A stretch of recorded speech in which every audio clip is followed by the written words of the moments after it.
Hamilton and temporarily archived on the city's website.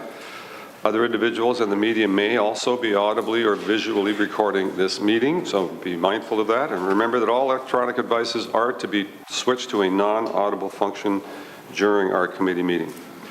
Please note that a special council meeting will also be held right after this meeting to ratify the Public Health Standards Modernization response that can then be sent to the province with our full approval.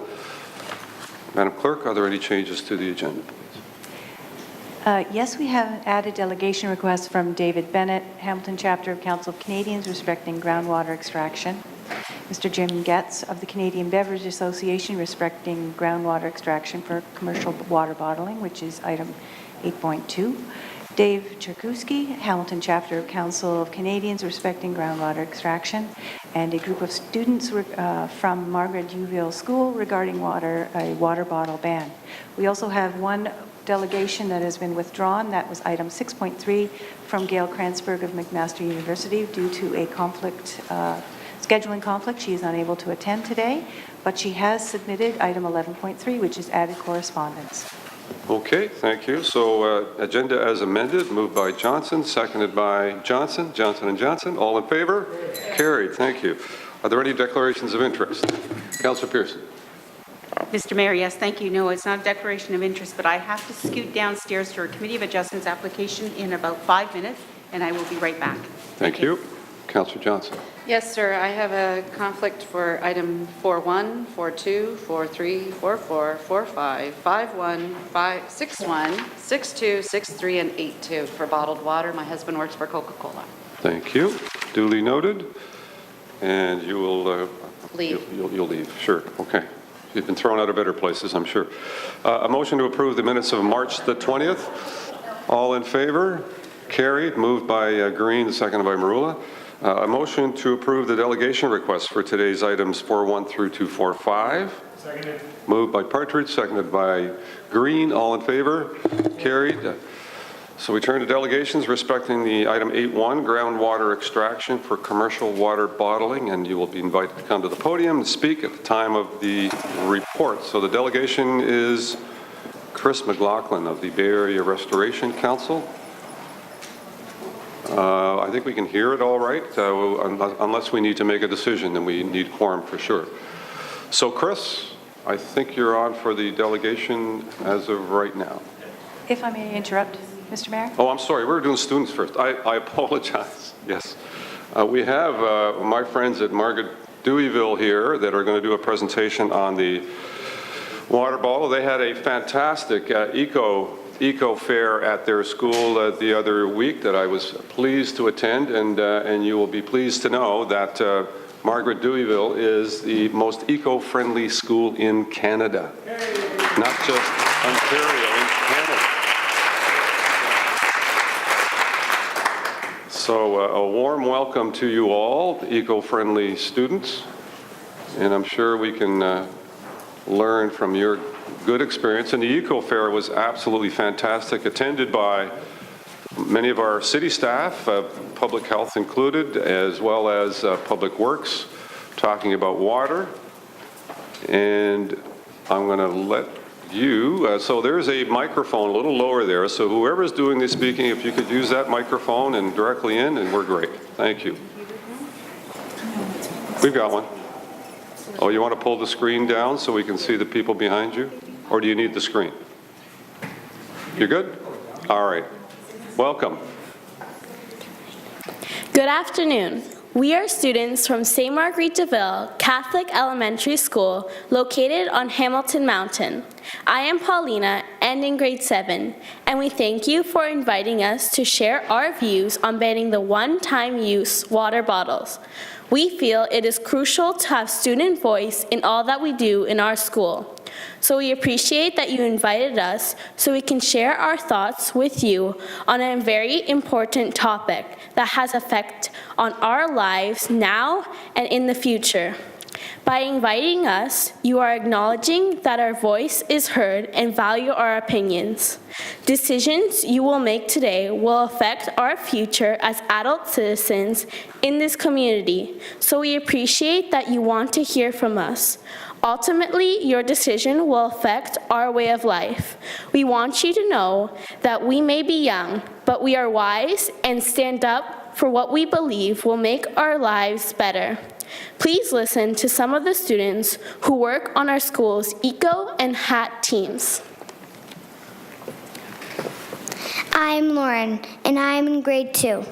Our school is located in between 4 major roads: Rameau Road, Stone Church, Upper Wellington, and Upper Wentworth Streets. We have about 500 students attending from JK to grade 8 and about 50 staff and volunteers who help us. We also share the building with our daycare students. I have been a student at St. Marguerite for almost 4 years. I have never brought a plastic water bottle to school in my time there because they were banned the year before I started junior kindergarten, which was 5 years ago. Students like me are grateful that those before me who took the initiative to care and make my life better at St. Marguerite by banning the purchased water bottles.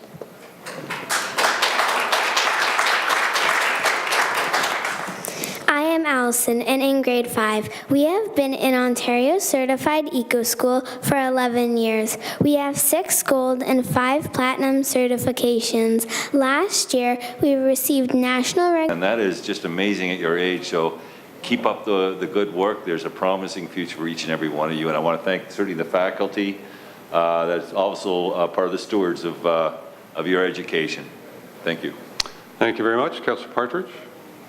Yes, thank you, Mr. Mayor, and welcome everyone. And I want to just say thank you for coming in and congratulations on taking a leadership role in our environmental challenges, particularly with the bottled water issue. And you know, that's what it's all about. Zero in on an issue where you can really make a difference and then stand for it. And you folks have done that, and I couldn't agree with you more. So thank you so very much. Keep up the good work. Thank you. Councillor Skelly and then Councillor Marula. Thank you. And ladies, congratulations. What a well-written, well-presented argument. You've done such an amazing job. Your families must be proud. Your parents will be very proud. I know I'm very proud of you. And I also want to say, girl power. This is great. Love to see all the ladies up there, too. Good job. Thank you. Councillor Marula. Just quickly, Mr. Mayor, I just want to thank you for the presentation. I'm not sure if you follow city politics, but we deal with a lot of issues here, right? And you coming in here today seems like you've just cleared the air with a breath of fresh air. And for that, I want to thank you. That is absolutely true. Councillor Johnson, made my day. You all did a fabulous job. Wonderful. Today, and I know you have to leave to go back to school, but so I'll fill you in on what we're doing today that's related to your presentation. We're talking later today about how, as a city, we can advocate for better protection of our water. That's happening today. And in June, we're going to be talking about exactly the thing that you've addressed most directly, which is the idea of a ban on the sale of plastic water bottles, and we'll see perhaps other kinds of plastic bottles, but at the very least, we're going to start the conversation by talking about banning the sale of plastic bottled water at our municipal sites. So we're not having that conversation today, but it's coming in June, and we'll keep you posted. You've given us a lot to think about. Thank you so much, and we'll see you in the future. Thank you, Councillor. Councillor Ferguson. I've noticed there's no boys up there. And as the father of 3 daughters, I'm proud to see the girl power here. It's good to see the females taking leadership on these kind of environmental issues. So how many of you want to run for office someday? Yay! I'll look forward to you sitting right here in a few years. Thank you. Thank you. Thank you very much for being here. You know, if you get a chance, you're having an eco fair again next year? Yes. Every year, right? For how many years now? 3, 5 years. 5 years. If you get a chance, go up to their eco fair. It is fantastic. All kinds. And you know, one of the displays they had there, which gave me pause, was a sugary grape drink that shall go unnamed. That was heated, and the water was evaporated, and what was left was sugar, and it was most of the bottle. It was actually quite shocking. A really stark example of, the kinds of things, environmental things that we can do to make a difference in our own personal lives as well as for our community, and you're doing that here today. So thank you so much. Keep up the good work, and we'll see you next year at the Eco Fair. Bye-bye. So I got it wrong. Chris McLaughlin is going to come to us, and when item 7.1, Chris, when item 7.1 pops up, so a little later, if you'll hang in there. And we are going to turn to item 5.1, which is a consent item on Hamilton-based commercial bottlers of municipal tap water report. John Savoya is here. Any comments or questions on the report? Now, are the delegates here for that report? The delegates will be speaking to item 8.2. 8.2, okay, thank you. So on item 5.1, it's consent item. Any comments or questions? Hearing not, a motion to approve, moved by Johnson, second by Skelly. All in favor? A motion to receive the, which report are we talking about? Water drinking fountains in parks, consent item as well. Any comments or questions? Councillor Ferguson, and then who did I hear over here? Sorry, Councillor Green. My only question is, why is there no reporting on anything outside of the former city of Hamilton and the suburbs? You got wards 1 through 8 covered off, what fountains are there, but I know there's one in Ancaster, at the front of the Ancaster Old Town Hall. I'm curious to know why you carved the suburbs out in the report. Andrea McDonald is here to speak to that. Andrea, welcome. Good afternoon. Through the chair, it was a fairly coarse overview, and we were just looking at the urban areas because it's more straightforward to service it. It's not to say that we couldn't service rural areas, but for the intents and purposes of this exercise, we were focusing on the urban area. Because Ancaster has 40,000 people, and it's mostly urban, and watered down, and I suspect the same will apply to Stony Creek too, and maybe even Bimbrook. Okay, I'm just puzzled by that because we do have a water fountain. It used to be a Shorty Green, but they took it out and put another one in right in front of the Old Town Hall. It's just it's missing. Thank you. Okay, thank you. Councillor Partridge? Yeah, Oh, thank sorry, you, I'm sorry. I did have Councillor Green Nope, first and then Councillor Partridge. My apologies. Councillor Green. Thank you, Mr. Mayor. You may remember this being my motion to revisit the Shorty Greens as we had the heat waves and folks looking for access to clean drinking water.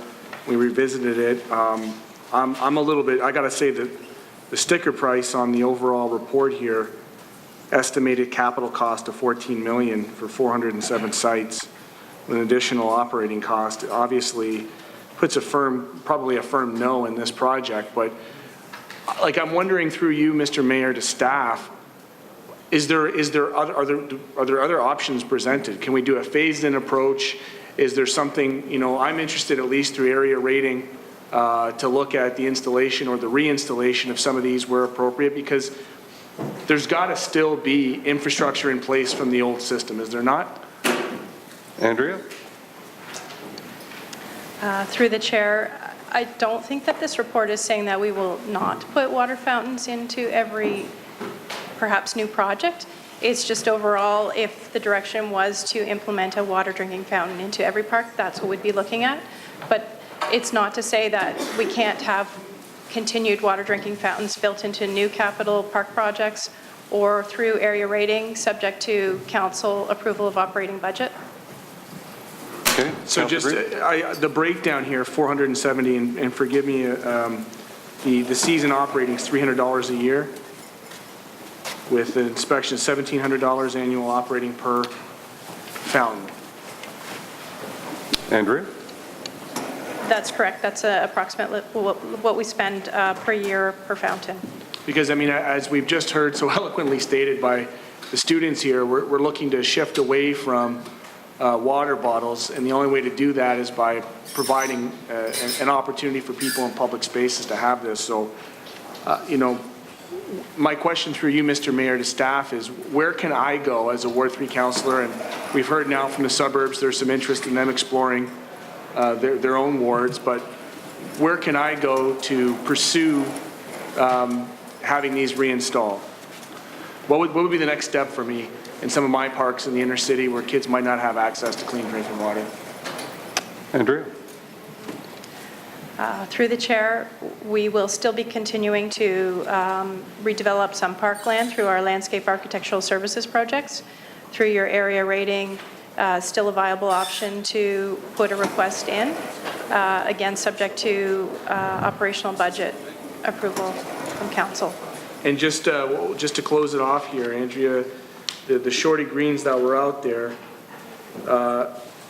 they'd been deemed a bit of a health risk, or at least they were, at the time, decidedly pulled out. We still have those. Andrea? Through the chair, I understand that there may be some in some storage. I'd have to get back to council on that. I don't have the answer. Moving forward, we're moving towards a more modern type of water drinking fountain facility that can have a fountain, a water bottle filling portion, and sometimes a PET option as well. Sure. No, I can totally appreciate that. And so I'll follow up with you maybe a little bit further offline to figure out how we can put a program into Ward 3 that would provide a greater expanse. And I know you and I have spoken about this, thank you, spoken about this in the past. It's definitely a keen interest of mine because kids are out there playing and it's a beautiful thing, but they might not have access on a hot day. So in order to get rid of these water bottles that are causing this massive environmental impact, draw on oil and plastic, I think it's important that we go back to this model. So I appreciate this report. I appreciate this board allowing me to revisit this old public health model and hopefully reintroduce it. So thank you for bringing it forward. Thank you very much. Councillor Partridge? Yeah, very quickly, Mr. Mayor, thank you. And just on page 2 of 3, the list does break down by ward, and it does include all urban areas throughout the city. And I did speak to my council colleague about that. But it does not reflect, and I just want to confirm this, Mr. Mayor, that the report in front of us does not reflect any water fountains that are attached to a recreational facility. Is that correct? Andrea? Through the chair, if it is inside the facility, then it wouldn't be a part of this this quantification. This was could be on the outside of a building or a standalone, but not an interior water drinking fountain. Okay, thank you. Thank you. Councillor Whitehead? The question I have is, we still have a lot of parks that are being yet developed and are falling under what I call growth-related, which means that development charges could be tapped into. If we create a standard saying this is the standard for our parks in regards to amenities, is there a possibility that some of those costs could be absorbed through development charges? Andrea? That's a good question. I think we would have to refer to the development charge bylaw and clarify with some of our corporate finance people whether or not that would be an appropriate expenditure. Okay, it's just another creative way of dealing with it, but if we create the standards, it may not apply this time around, but maybe it's something we can implement the next time around. But I think we create service standards and the higher quality of service in our community. I think that this might fit that bill. Thank you. Okay, thank you. And I think I heard earlier on that there was the intent that most public parks would have some sort of water service. Isn't that what I heard, or the intention going forward?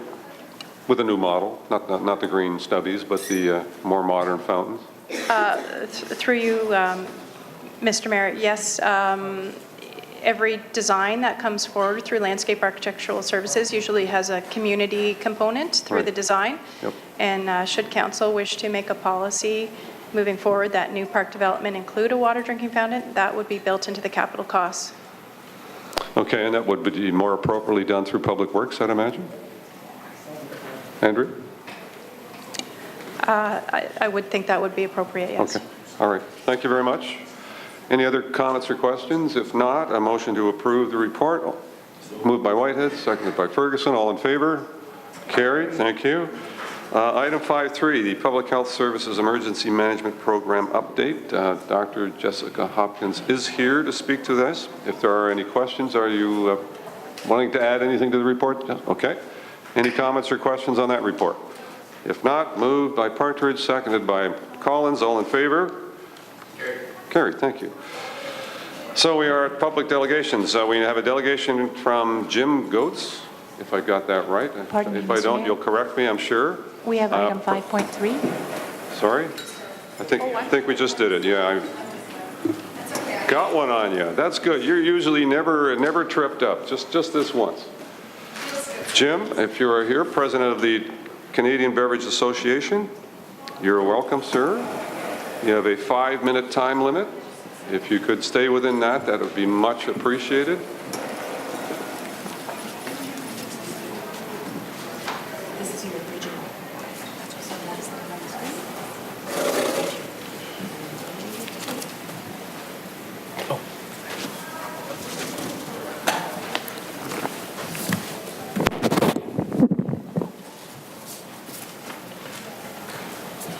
Actually, you can take that, if you can pick that microphone up, put it back on the top. Oh, right, it was shelf moved. there. Yeah, that's great. Great. There you go. I'm a little taller. Yes. And what grade are you in? Oh, sorry. That was another class, sorry.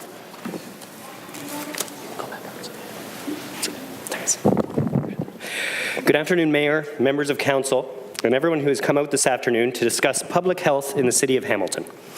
My name is Jim Goetz, and I'm President of the Canadian Beverage Association. On behalf of the 265 local beverage industry workers here in Hamilton, I appreciate the opportunity to present today on behalf of Canada's non-alcoholic refreshment beverage sector. We're here this afternoon to discuss the actions this committee is considering to restrict the size availability of beverages in city-owned facilities and operated facilities. When developing programs to improve public health, evidence from a variety of sources should be taken into account.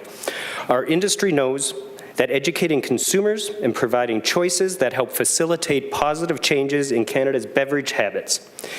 These pillars have informed how our industry operates for decades, and the results speak for themselves. Since 2004, market research independently analyzed shows that the calories, or sugar content to be precise, that Canadians consume per capita from our industry's beverages has decreased by 20%. During the same time period, overweight and obesity cases in Canada, unfortunately, are continuing to rise. We at the beverage industry, however, have implemented a series of voluntary initiatives to help facilitate the positive change of calorie reduction. In 2003, we voluntarily changed the beverage availability in schools, an environment where guardians are not present to be the primary decision makers. Water, milk, and 100% juice are the only choices made available in elementary schools and middle schools, while high school students have the added choice of low-calorie or diet products. Energy drinks and full-calorie soft drinks are not available for sale in a school environment. Specifically in Ontario, we have been active partners with the Ministry of Health and Long-Term Care. We were a collaborative member of the 2012 Healthy Kids Panel and provided support on Ontario's new menu labeling legislation that came into effect in January of this year, promoting calorie awareness. Our most recent initiative, called Balanced Calories, was launched in 2015 and sets the goal of a further 20% reduction in Canadians' beverage calories by 2025. Implementing bans or restrictions on our members' products is not an effective solution to change consumers' habits. Sugar consumption from our beverages is already moving in the right direction, and we plan to continue facilitating this trend in a way that promotes consumer choice. Significant progress has already been made by industry to alter the beverage landscape. Presentations and campaigns by those concerned that taxes and restrictions may be required or stimulate change often does not examine the unique Canadian product landscape, can incorporate US-based statistics, and can leave out market data from the last 10 years when the most change has occurred. Innovative new products are being launched by our members at an exciting pace, and already nearly half of the Canadian market is low or no calorie products. there is a vast portfolio of options that can be made available within Hamilton City facilities. And our industry is happy to partner with municipal officers to tailor these choices for consumers to hydrate in a way that they see fit. A similar decision was made in London recently, actually, when this issue was also raised. We believe that all stakeholders, including industry, government, and not-for-profit organizations, play an important role in developing workable policies that benefit Canadians. So supporting access to choice by not implementing restrictions best supports individuals and guardians in deciding what is best for them and their families, whether it's tap water, full-calorie beverages, or the wide variety of options in between. Thank you for inviting me here this afternoon to discuss this important issue. I look forward to any questions you may have. Thank you so much, and that was 5 minutes right on the button. Well timed, well done, thank you. Any comments or questions of the presenter, Councillor Johnson? Thank you very much, Mr. Mayor. Sir, through you, Mr. Mayor, could you please tell us a bit more about your organization? Who's a member? Where does the money come from? Yeah, we're a trade association. The Canadian Beverage Association is a trade association like hundreds of other trade associations that operate in Canada, be it Mining Association, Forestry Association, etc. We represent the non-alcoholic, non-dairy beverage industry. So our membership is made up of the majority of beverage manufacturers, distributors, and local bottlers across the country that are active in the beverage industry. Thanks. And which specific corporations are your donors? Everyone from Coca-Cola to Pepsi to Cott Beverages to Nestle Waters, juice companies, Lassonde Juice, Canadian-based company, and then bottlers across the country, independent bottlers who either do work for those companies, do bottling, or bottle their own products. Thank you. To clarify, through you, Mr. Mayor, you're not claiming, as I understand it, that sugary drinks are not a contributing factor to obesity, right?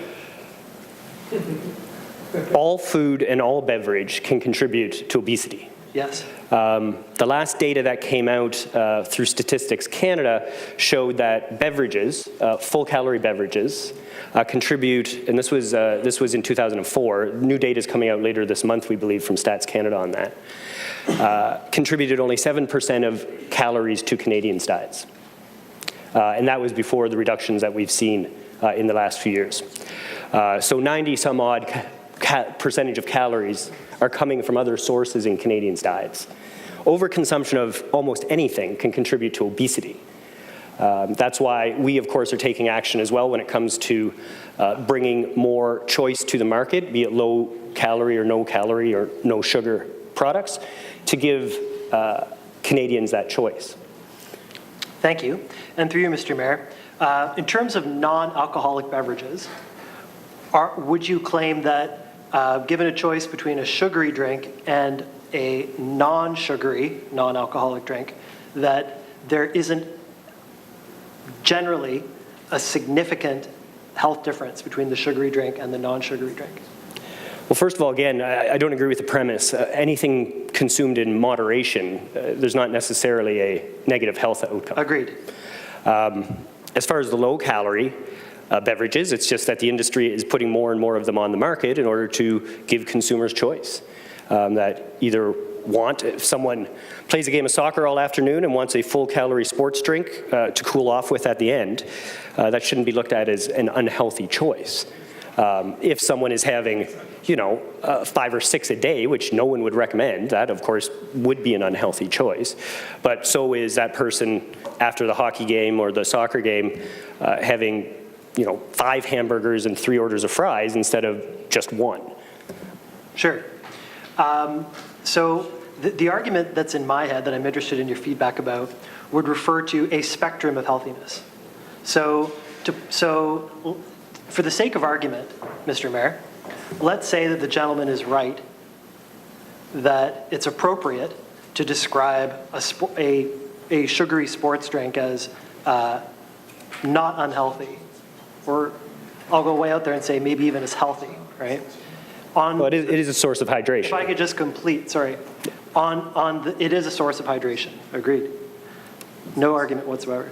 On the spectrum of healthiness, are you denying that the sugary sports drink is at a different place on the spectrum of healthiness than, say, water? Well, Health Canada recommends a certain caloric intake during a day. Yes. Water has no calories. Yes. So drinking more water will not increase your calorie intake. Agreed. A sports drink, full calorie sports drink, but also sports drinks are available in 0 calorie as well, contributes calories to your diet. So you do have to obviously balance out everything you're consuming and drinking during the day. Thank you. I think this is my last question. Through you, Mr. Mayor, does your organization take a position on the argument that says that the community should be thoughtful and have concerns about beverages from an environmental perspective, given the environmental concerns associated with plastic containers and beverage containers? Does your organization take a position on that part of the discussion? Well, my next presentation will address that even more directly. However, no, that's actually not what I said. Okay, thank you. Thank you. Beverage containers make out about 3% of landfill material in Canada. Canada recycles beverage containers at about 70%, and it's increasing every year. It's one of the highest in the world, which also helps spur the circular economy. And in municipalities like Hamilton, the recycling of beverage containers also generates revenue for the city. So if we're looking at reducing material going to landfill, which we want to do, under the new provincial legislation, the Waste 3 Ontario Act, we have a very aggressive plan, which we're looking forward to working with the province to bring forward to further increase that recycling rate. But I think you need to look at exactly how much beverage containers are contributing to landfill or to waste, and it's a very small amount. But that being said, we as an industry take very seriously. I sit on 2 different boards where we run recycling programs in provinces, and we're continually trying to increase that recycling of what is very valuable material, PET, plastic, and aluminum, obviously. Thank you. Thank you, Mr. Mayor. That's the end of my questions. I appreciate the opportunity. Thank you very much. Any other comments or questions of Mr. Getz? Great. Hearing none, thank you very much on this presentation. Much appreciated. Thank you.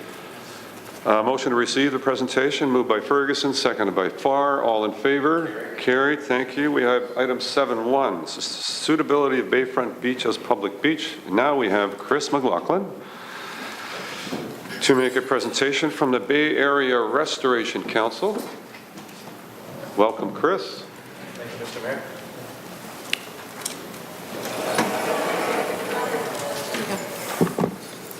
I was very pleased not to follow the children. Thank you for moving me down the agenda. I'd just like to introduce also Christine Yakush from McMaster University, soon to be an alumnus in several days. So I'd like to address, and thank you for the opportunity, an issue that came to the Board of Health a year ago, and that was the closure of Bayfront Beach, but also a broader issue, and that is perceptions of water quality in Hamilton Harbour and the safety of our natural resources and assets such as the Bay. I wanted to just quickly congratulate St. Marg's while I have the microphone, the school that was here earlier. They achieved their eco-certification through participation in many of BARC's programs, such as the rain garden that we built there last year, among others. So it was great to see those kids out today. The community has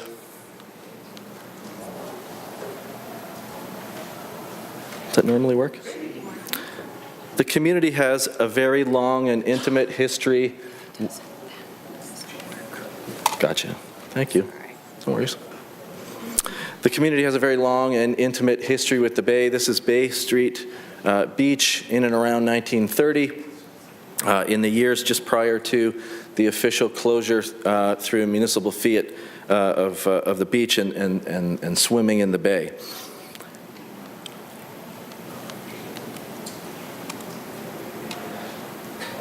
In that time, there was a tremendous amount of infill in the harbor. This is Stelco in the process of expanding out into the bay in the 1950s. Into the 1960s, the harbor was described as a stinking, rotten quagmire of filth and poisonous waste. It came by this description honestly, and it's not hard to imagine why the community came to develop the reputation that it did, and it's not hard to imagine why the community came to believe that the bay was a uniformly dangerous place, because in fact it was, through either biological contaminants or chemical contaminants. It was not a safe environment for kids or for critters alike. The gray area on the map indicates the extent of infill of the harbor over the last 150 years. It's approximately 25% of the historical surface water having been filled in, primarily on Hamilton's south shore, or the south shore of the harbor, I should say, for industrial purposes. But there's one little piece of land that I'm here to talk about today, and insofar as infill in the harbor is concerned, it's probably the best example of turning a sow's ear into a silk purse, and that is, of course, Bayfront Beach. The original remnants of which you can see in the picture in the upper left-hand corner, that's the Lax property. The Claremont Access, among other very contaminated material, was dumped at this site between the 1960s and the mid-1980s. And of course, that's Bayfront Beach as we know it today. The important thing to remember when we're talking about water quality at the beach is that both of our beaches, Bayfront and Pier 4, are artificial constructs. Nature didn't decide to put a beach there, so you don't have the natural dynamics that you would at Long Point, for example, or even the beaches that we have on the other side of the beach strip in the lake. Of course, we're all very familiar with this situation.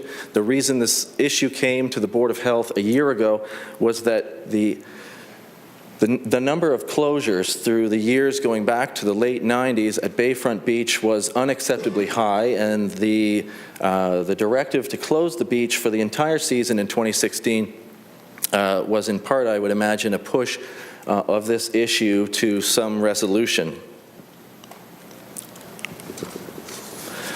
Of course, you may or may not be very familiar with the Remedial Action Plan, the governmental-led plan that's contributed to by McMaster and Bay Area Restoration Council, the Royal Botanical Gardens, among other many government agencies, including the City of Hamilton, of course. The Remedial Action Plan provides a number of performance measures that need to be seen in the environment following the works, the actions that are taken through all of those agencies. So I've put up here the delisting criteria, the performance measure around the beaches that were attached to it 3 decades ago or slightly less by a stakeholder forum combined with scientific input and so forth. So this is the objective that we're aiming for. Bayfront Beach hasn't come close to this measure in about 20 years. The issue with the relationship between water quality at the beach and water quality across the harbor is demonstrated, for example, by the poll taken online a year ago following the announcement of the closure of Bayfront Beach, which was to ask, should we give up the dream of swimming in Hamilton Harbor? Which is not the same question as should we give up the dream of swimming at Bayfront Beach? It is not reasonable and helpful to suggest that somehow water quality right at Bayfront Beach is somehow indicative of water quality across the whole harbor. The harbor is not without its remaining problems, to be sure, but it is no longer the uniformly dangerous place that I showed you in that picture a couple minutes ago. The results I'm going to suggest, the results of that online poll, I'm going to suggest to you represent misperceptions captured in the question. And I think that it's wrong to assume, again, that the beach results suggest anything about the remainder of the harbor. They suggest only that we have problems at the beach. The report from the staff and the consultants that you're going to hear about later this afternoon will speak to a number of options about what to do, and I'm going to speak very briefly to that as well. We did a couple of things in combination with our partners at McMaster University, the federal government, Environment Canada, and and the Royal Botanical Gardens. We sampled at the beach last summer, despite the fact that it was closed. We also collected samples offshore in open water and in a couple of locations you'll see on the north shore of the park, just adjacent the trail, but in more exposed and it's fair to assume water that gains more circulation.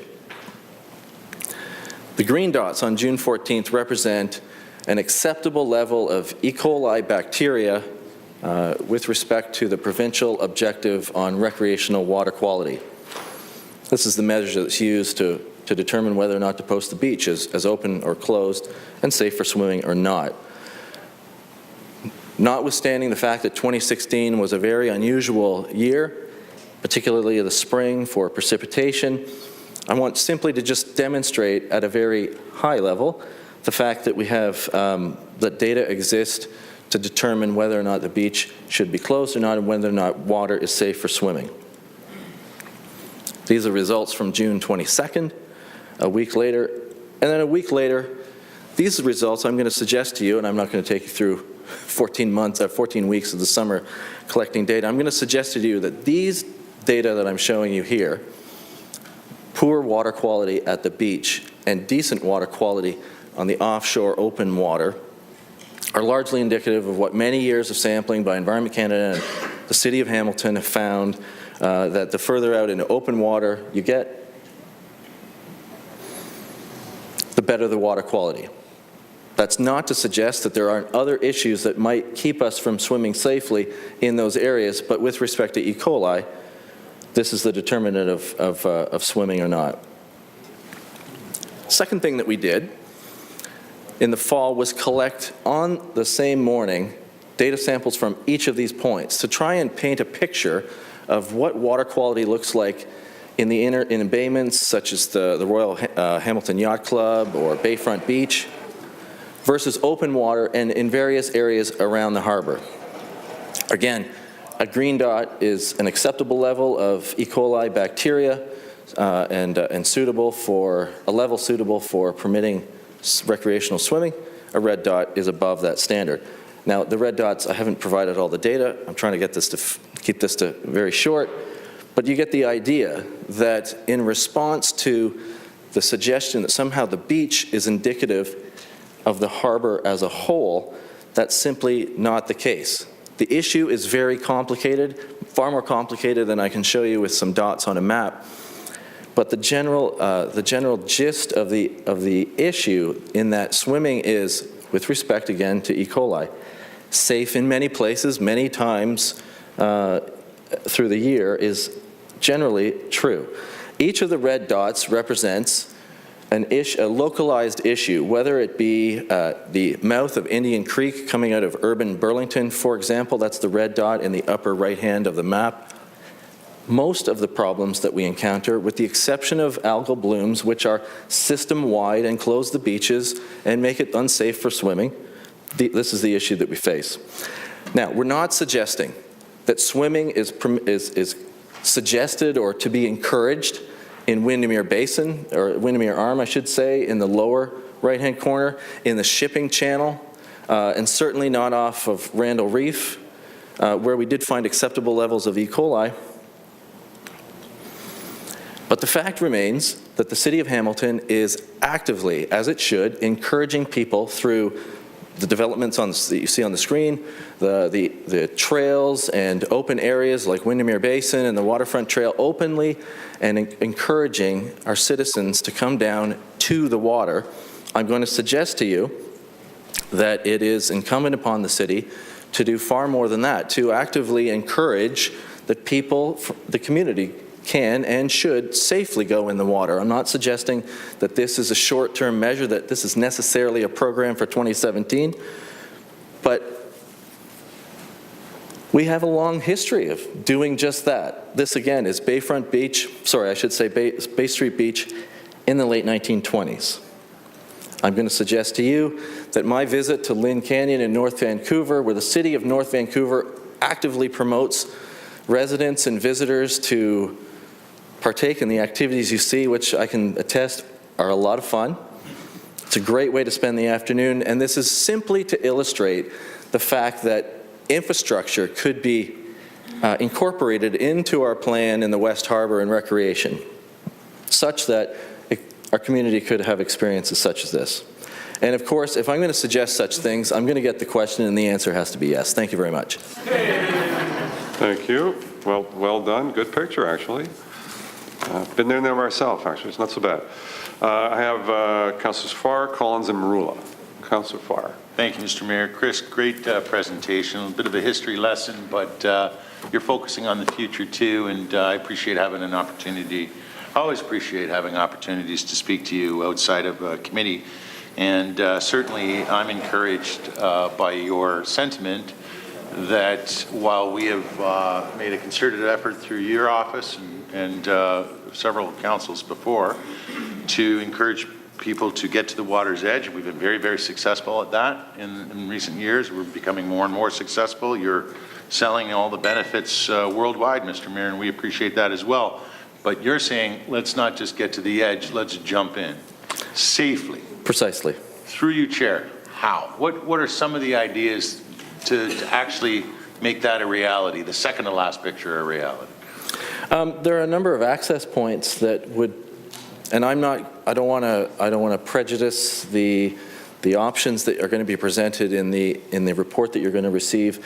We don't have an official position on whether the Bayfront Beach should remain a beach or not, but we certainly do want to encourage to the greatest extent active recreation in the West Harbour. So there are locations that would, and this is the reason for some of the sampling locations, there are locations that could provide better water circulation, therefore better water quality.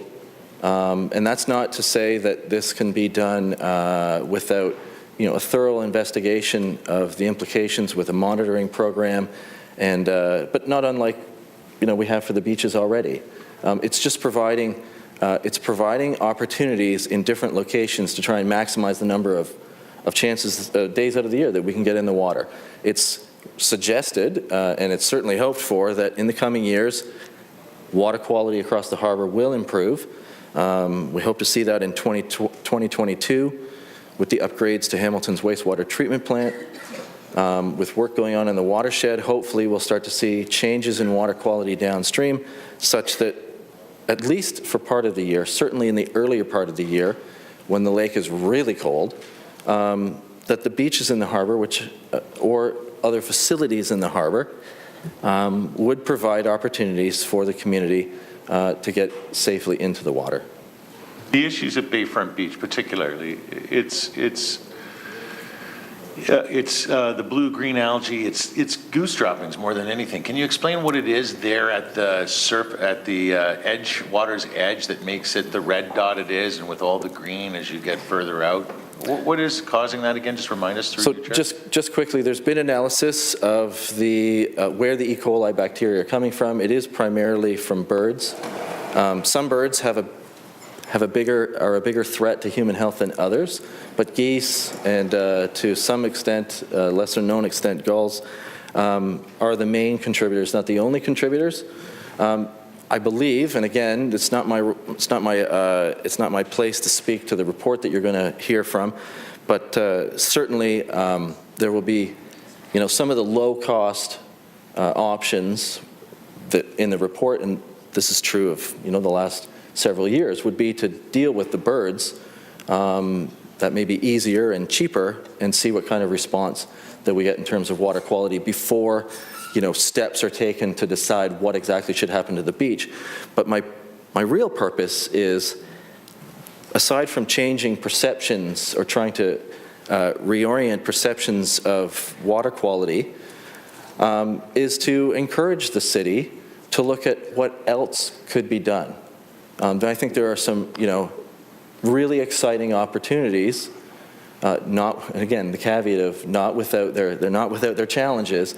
There are some really exciting opportunities, and the outcome of which, if we had a modern picture of a safe Hamilton Harbour like that, I'm going to suggest to you that is the holy grail of restoration, with no offense intended to my fish and wildlife friends, but we can have restored habitat and fish and great water quality and so forth for plants in the marsh and whatnot, but if we can't send our kids safely into the water, I don't think that the general public are going to consider the remedial action plan really a success. So.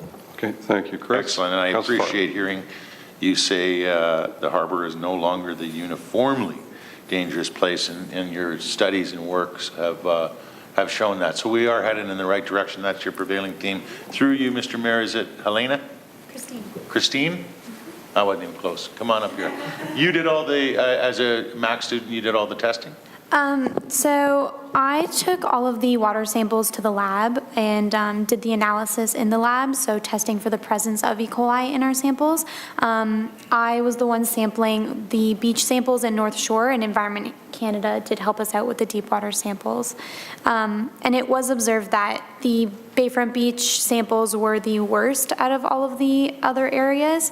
E. coli was very persistent all across the swimming season, and that's largely due to the gulls, but also their fecal matter stays in the sand, so even by simply removing the waterfowl from Bayfront Beach, you still have the sand to deal with. That is a reservoir for all of this E. coli, so it's not just a matter of picking up the geese and taking them somewhere else. And a study was actually done a few years ago where near Bayfront Beach, waterfowl was the main contributor, but as you went out into the deeper water, it was wastewater treatment sources that were large contributors to E. coli. But like Chris mentioned, because of the depth of the water and the openness, once you get past that Bayfront Beach amphitheater shape, there is the ability for the water to sort of circulate and dilute whatever contaminants are there, settle on the ground, and when you're in the deep water, you're not going to stir that up, and the water quality is actually much better. One final question. So to have fun this spring or summer, one would need to know how to swim? Yes, actually, there are some. I did some extra research to look at different structures that would be available, and there are different ways that if you built a dock or some offshore playgrounds and things, there are ways to create a freshwater pool that could be a little bit shallower for young swimmers and things too. Thank you very much. Councillor Collins? Well, I wanted to say thanks. I did have the opportunity to sit down with Chris, and I really think their organization, they're great ambassadors for the city, and you've really helped a lot over the years tell a story, and I think the one you tell here today is a different one, I think, that most people would interpret or I think embrace as it relates to where we've been in the past. Unfortunately, we've had to grapple for decades with that industrial skyline, and there's lots of baggage that comes with industry. For as much as it's built the city and done all kinds of good things for Hamilton, we know that there's been detrimental effects with the brownfield issues, certainly the air issues that we've struggled with over the years, but of late it's been a lot better. And of course, I think what you're highlighting today is that there's been significant impacts on the water quality in the past, but we've made great strides. And for as much as we've seen a lot of good things happen with waterfront development, with parks and trails and all the good things in terms of increasing public access to the water, we've struggled over the years with that whole perception of whether or not it's safe to swim in the harbor. And I think the information you've presented here and the pictures tell a thousand words as it relates to encouraging the public that they're not only welcome along our trails and along our shores, but they're welcome back into the water, with certainly keeping in mind, as a footnote, there are certain areas where we still need to make some improvements. In some areas, we may not be able to overcome them. The blue-green algae certainly is an issue that I think, as you know, Mr. Mayor, it's been highlighted across North America and has been a problem spot, but the birds as well. Anyone who travels to cottage country knows that if you're in Peterborough, Bobcaygeon, Fenelon Falls, anywhere in the Kawarthas, Muskokas, you name it, they have beaches that are annually closed in July and August because of the bird activity there, and we're no different. And so we're not unique. The bird activity here is the same as it is in cottage country, and the same impacts are felt by people who live here. So I think the fact that you're out there educating the public, you're here, advising council, and the media is certainly covering this. I think the work that you do is so invaluable to change the perception and to ensure that reality is that people are welcome back, and And so for me, it's just a thank you. I don't have any questions. I did have the opportunity to sit down with Chris several months ago, but I think the work you do is invaluable and it's appreciated. Well, I thank you for that. I'll pass that on to my volunteer board of directors and my staff. They'll appreciate that. Thank you. Great, thank you. Councilor Marula. Thank you, Mr. Mayor, and I too want to thank Chris and Christine for the presentation. And saying that I was with Chris when I first floated the whole beach crawl concept, and when he endorsed it, I knew I was onto something. So, and in speaking with and Chris about the Bayfront component, Lake Ontario component is an easy sell. I think easier sell than the Bayfront from an optics standpoint. But in discussing this particular issue with Chris, what was interesting is that the further away you go from the shore, the cleaner the water, and how can we integrate that beach crawl or swimmable area within the clean area for swimming activity. So through you, Mr. Mayor, to Chris, along those lines with a barge or another opportunity to bring people out to those areas, have you given it any more thought on how we could perhaps integrate that into the entire process? Before the chair gives me the hook, I'll just quickly say we'll spitball on all of that. I would, this is the idea you just floated is precisely the kind of creative thinking I would encourage the city to undertake around how we can take advantage of the progress that we've made. At the same time, I think I need to continually suggest that we're not advocating for everyone to run down to the foot of James Street and jump in the water immediately. And you have a number of the city's public health professionals here who are going to, along with the consultants and so forth, be speaking to, I think, in far more in depth into the complexity of the issue and everything that needs to be considered and put in place insofar as assuring that water and infrastructure is safe. But I think the idea of a barge or a bridge or something that floats, and I like rope swing myself.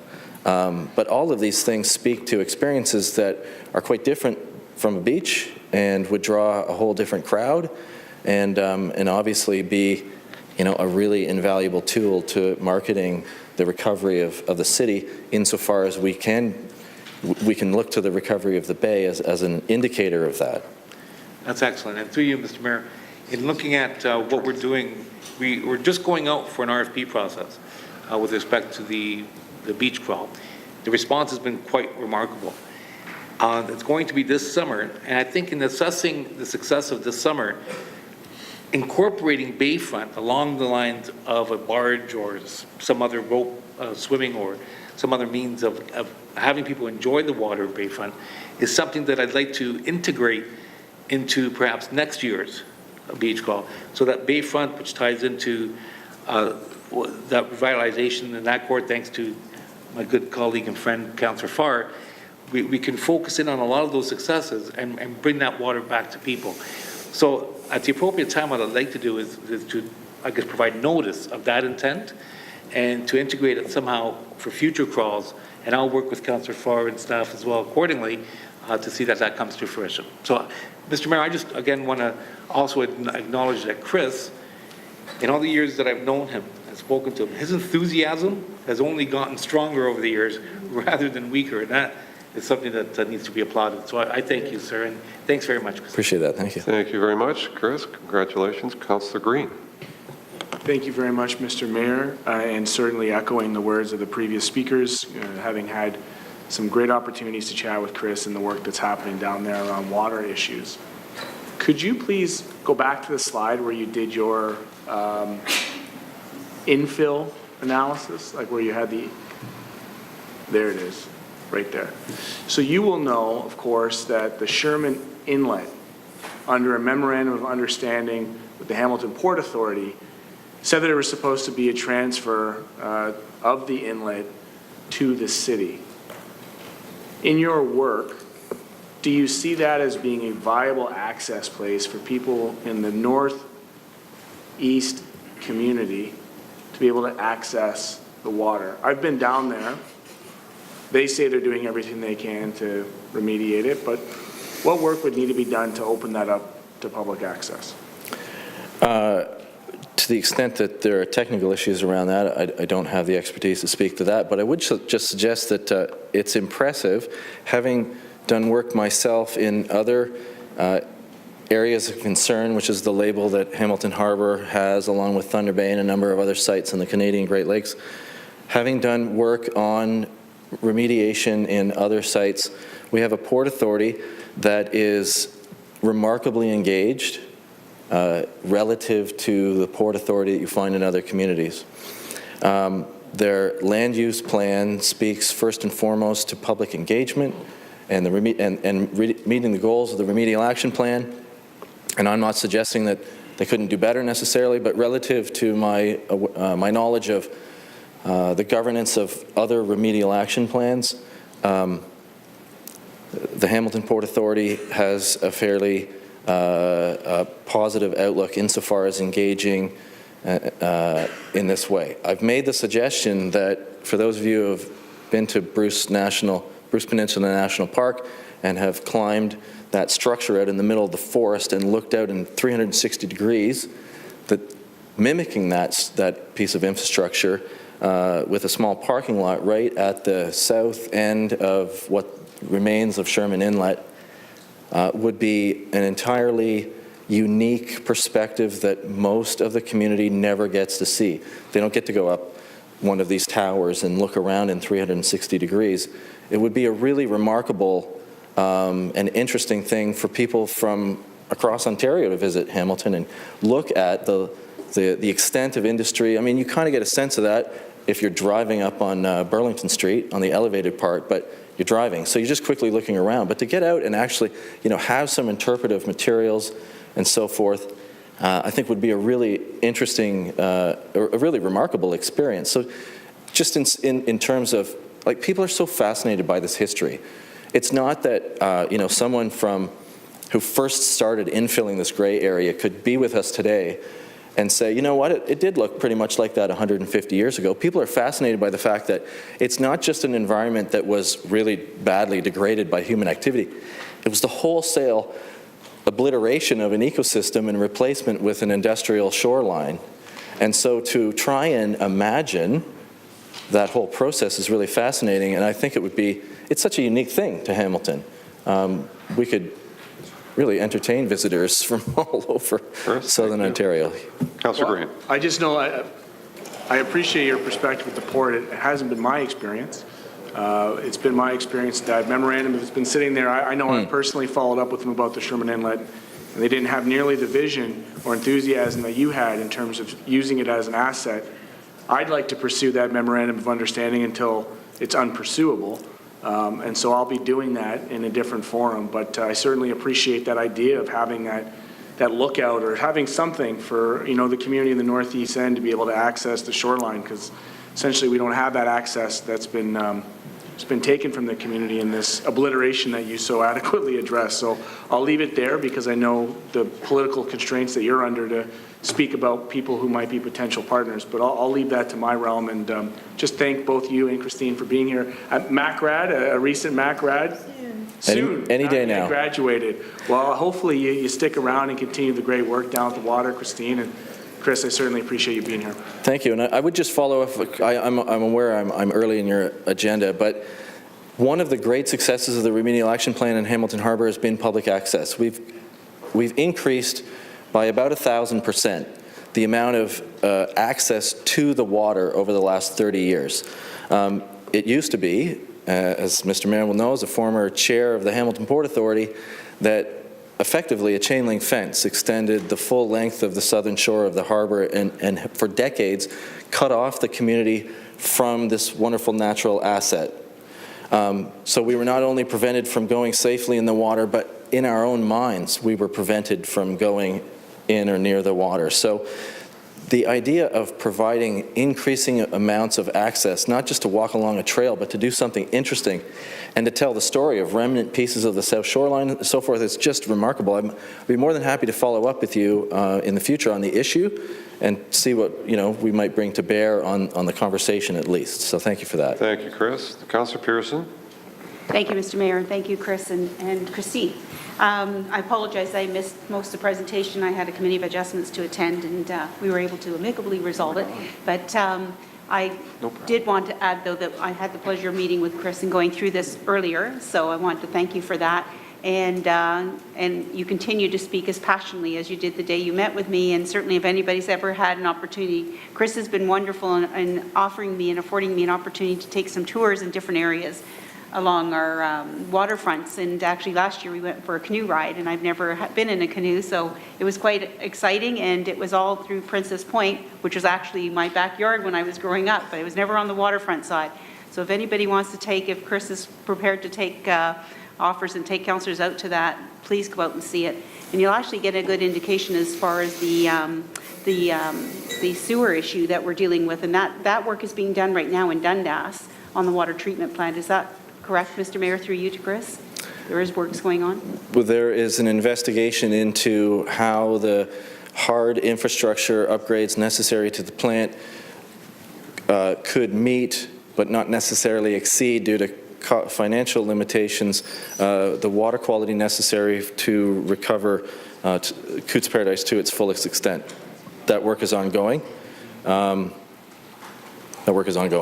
Yep. And it does, in a roundabout way, no pun intended to water, do have effect on our beaches along there as well. So. It does. The beaches are to some extent enclosed and cut off from the west to east flow of water. That in part is part of their problem. But yeah, that's true. I mean, effectively the harbor is downstream of everybody in the city. So I just wanted to also extend my kudos to Chris and keep up the enthusiasm, and you've done a tremendous amount of work and job. Thank you. Thanks so much. Okay. And I would just comment on the fact that, having someone, residents say that was born and raised near the shoreline and have never been in the water, that is such a common circumstance. And having grown up in Peterborough, water is life, and the Kawarth it's such a strange thing to have so much of the community having been cut off, literally and figuratively. Chris, thank you. I've got Aidan Johnson, and hopefully we can get to the report as well. So, Councillor Johnson. Thank you, Mayor Fred. And I can echo the sadness that Chris just expressed. I grew up in Westdale with Cootes Paradise visible from around the corner of my family house. And I have never swum in our part of Lake Ontario because my family forbade it. That said, I know that there are Ward 1ers who do swim in our local water. They're courageous, and sometimes not courageous. They're just cognizant of the good, healthy places to swim. Depends on where they're swimming. And something very valuable I've taken from conversation with Chris on this specific file is indeed a better understanding of where it is safe to swim. And as a city, obviously, we need to increase and at the very least maintain our efforts to promote awareness of where the healthy places to swim are, and double down on our efforts to clean up the places that need cleaning up. Something else, it's subtle, but something else of value I've taken from conversation with Chris is a kind of geographic point about the differences between and the relationships between Cootes Paradise as a place that we can talk about, Hamilton Harbour as a place we can talk about, the southwest part of Lake Ontario as a broad place we can talk about, and then Lake Ontario, and then the Great Lakes. I think often there's a tendency to think of the Great Lakes, and then there's Lake Ontario, and we're just sort of part of Lake Ontario. There are very subtle ecological and hygienic differences between the different parts of the lakes, which makes it even more complex. But I want to praise the Bay Area Restoration Council for raising awareness of these differences and these subtleties, and of geography, kind of a broad, healthy, wholesome sense. Thank you for protecting and promoting our local geography. Thank you for that. Thank you. Thank you, Mr. Mayor. Thank you very much. I would just suggest, Mr. Mayor, in conclusion, that I wouldn't want the entire issue around Bayfront Beach to be seen as some sort of a failure. It was an amazing experiment. It was an amazing experiment, and for a community 25 years ago to say that we have this awesome opportunity to provide something that's been denied to people for many decades was really, really remarkable, and all of us at BARC over the years applaud everyone that was involved in that. To suggest that somehow To suggest that somehow that was a failure, I think, would be a huge mistake and a misunderstanding of the issue, and I would simply encourage my fellow citizens to approach this with an open mind, that money will need to be spent and strategies developed and enthusiasm encouraged and so forth in order to put people safely in the water, but no one at BARC is necessarily wedded to the idea that a beach must be where it exists now. There are many, many options that you're going to hear about in the report. Can I just interrupt, though? Sorry, Mr. Mayor. Mr. Green, we need a quorum in the room here. I don't think we have it, so... So I see Councillor Farr out there as well, so we can't continue unless we have quorum. Sorry, Mr. Mayor, if I could make one more quick point. Okay. Sorry. Councillor Pearson referred to the evolving conversation about Dundas Sewage Treatment Plant. I can report I'm in active conversation with Councillor Vanderbeek and with the Royal Botanical Gardens, which of course owns Cootes Paradise, about precisely this question, as well as other connected questions about how our municipal sewage is impacting on Cootes Paradise and the harbour. And it is a complicated one, and yes, the principle Chris referred to is correct. Money will need to be spent. What we're figuring out is what the immediate, most urgent next steps are and how much they cost. Create a plan for those, and then move on to the next steps. Suffice to say, those questions are being asked, and the RBG is part of the conversation. That's an excellent segue to the report, Mr. Mayor. Perfect. Thank you very much, Chris. And My you know pleasure. what? I've been on it, in it, under it, and will continue to, and happy to swim with you this summer and highlight the virtues of swimming in the bay and in the lake. If you could warm up Lake Ontario a little bit, that'd be helpful. Never gets past 64, it seems. So I'll run it by the folks at CCIW and see what can be see done. what you can do. Thank you very much, Chris. Thank you both. And a motion to receive the presentation, moved by Pearson, seconded by Johnson. All in favor? Carried. Thank you very much. We now have the report. I think Gavin Norman is here to speak to the report and present the report. So Gavin, welcome as well. Through the chair, thank you to the Board of Health for having us here today. I just thought before we get started, the presentation on the suitability of Bayfront Beach. In fact, I won't be making a presentation, but Ray Tufkar from AECOM, our consultant who's been working with us on this project for the last year, will be. But just as a reminder about this study, it's been led by the Waterfront Development Office. It was a study that started in late 2015, so it sort of predated the concern when Bayfront Beach was permanently closed in February 2016 or thereabouts, and then in March when the Board of Health asked staff to come back with a presentation on the suitability of the beach. So that's why we're here today. I can tell you the study is wrapping up in terms of all the technical work, and the people involved have been excellent in terms of the different players involved. And I just wanted to maybe highlight who the people we're working with, because there's a contingent of city staff, but also external agencies. We've been working with, of course, Healthy Environments Division of Public Health, Parks and Cemeteries, the Waterfront Development Office, that's my office. Hamilton Waterfront Trust is project managing the work with AECOM with us. Environment Canada, the Hamilton Harbor Remedial Action Plan Office, and the Bay Area Restoration Council. So again, Chris just made a presentation today, but he's one of the key stakeholders in this study. So, and again, this project itself, in terms of analyzing what we could do with the beach, is part of the West Harbour strategic strategic initiatives in terms of figuring out what's wrong with Bayfront Beach, in the sense that it has been closed more often than it ever has been open. And the intent of the study is to come up with strategies to come up with a solution that eventually would see that beach either stay open as a beach for the use of the public, or perhaps something different. Anyway, I'm going to put it over to Ray right now, who's going to give you a quick, I think it's about a 15-minute presentation on the study outcomes and formalize it in where we're headed with recommendations, because ultimately we will be going back to Public Works Committee with recommendations for any capital works to be done. Okay, thank you. Ray?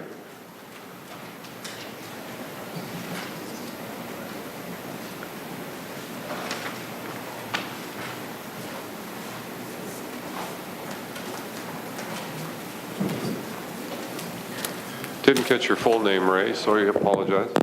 Pardon me? Ray? Ray Tufkar. Yeah. I'm sorry, what? I didn't hear the last part, sorry. Tufkar. Tufkar. Thank you. Okay, good, thanks. Welcome. Okay, thank you, Mr. Mayor and members of council. We have a little bit of a technical glitch. The clerk doesn't seem to have the presentation, but you do have it in the agenda, so maybe we can, interested typing can refer to that until we track it down. Okay. So, first of all, I want to thank this committee very much for the opportunity of speaking to this. It's been a very interesting exercise that we've gone through. And not only as a professional, and this is the type of work I do, but also I was born and raised in Hamilton, so I've followed along a lot of what was discussed in the last presentation and the changes that have occurred to Hamilton Harbour. So I've got a personal interest in this as well. So what we were tasked with, obviously, is to look at what are the opportunities for Bayfront Beach. What are the problems that are occurring, and how can we make it more swimmable? It was actually excellent to have Chris's presentation before mine because it really gave you a good precursor and what's going on in that area. And the information that they had developed is part of what we had used in our analysis, as well as other information. That was another interesting thing in this exercise, is that there are a lot of stakeholders involved in this, and not just the public, obviously, but there are a lot of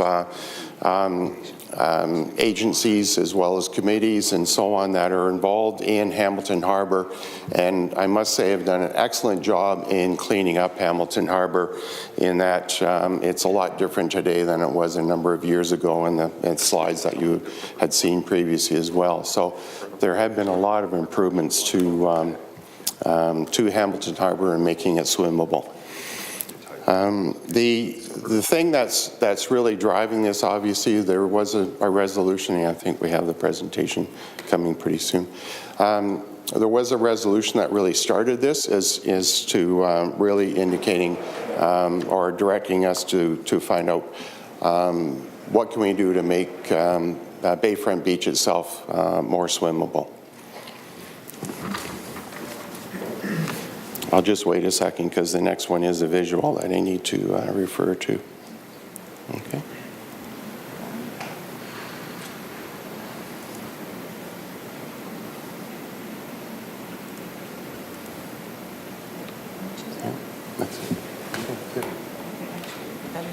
Is this? Okay. So I'll just click through to I'll address this one. Really, so the study process is really to review the information that is available, and there is a mountain of information. And actually, it was excellent to work with the steering committee on this and to go through all the technical information that's available. And there's a couple of reasons why he's saying that. It's to emphasize how many stakeholders are involved in this. And when you get a number of agencies and groups you're dealing with, it's somewhat like herding cats sometimes. But I must commend the members on the steering committee that they're all, most of them are scientists and have a lot of technical information and background, which made this an excellent process to go through. So a lot of time was spent on background review. We had a specialist workshop over at CCIW to actually look at what are the processes that are affecting bacteria and swimmability of the beach, as well as what additional information was needed in order to make sound technical decisions. We had public and stakeholder participation, which is key on this as well, and I'll go into that. And then we looked at a number of options in how to make the beach more swimmable, and came up with preliminary recommendations.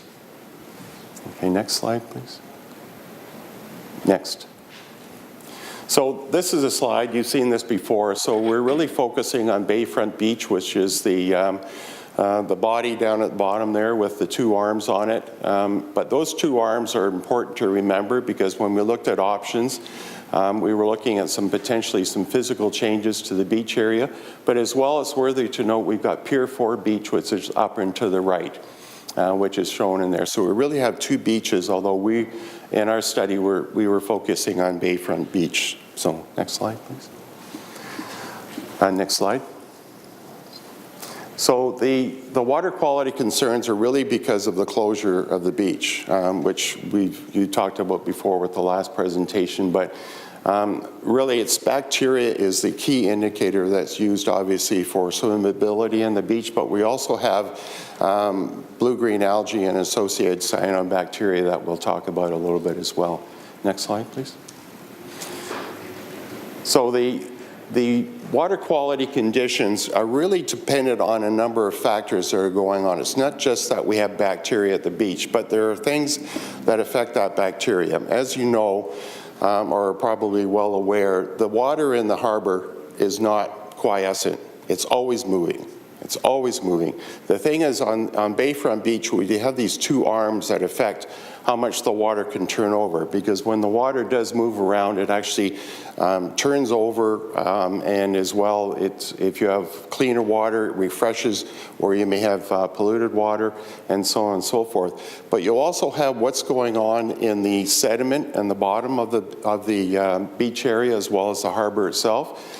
And the other thing that affects the wind currents, affects the currents as well, are the wind currents that really affect what's going on within the harbor itself. So there's the physical conditions or characteristics of Bayfront Beach.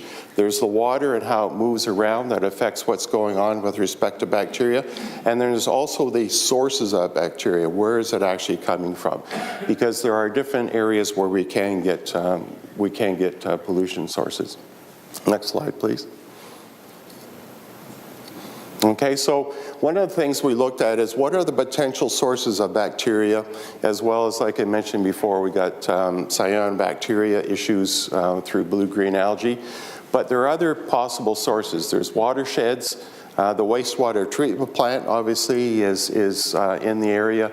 Combined sewer overflows. There's the internal loading of algae and sediment, as I mentioned before. What goes on within the sediment in the bottom of below the water can affect what's going on with respect to bacteria levels. There's also waterfall and gull droppings, and it's important to note that we're looking at waterfowl and gulls, not just geese and ducks, waterfowl and gulls. But that's important as part of our findings. But you can get two sources there. One is the direct source of feces from the waterfowl and gulls, but also you can get runoff from the land adjacent to the beach, which carries some of that with it. And there's also what goes on in the beach sand, because the waterfowl and gulls really do spend time on the sand, and you obviously get droppings, which can affect what's going on. One of the other things that we considered is what about the boats in the marina? But that was quickly discounted as not a potential source of bacteria. There are other factors I mentioned before, like water circulation and what's going on in the sediment as well, but also park maintenance can obviously affect what's going on with regard to the loading of droppings from gulls and waterfowl, and how that could be controlled. And algae, as I mentioned before, because of the concerns about blue-green algae. Next slide, please.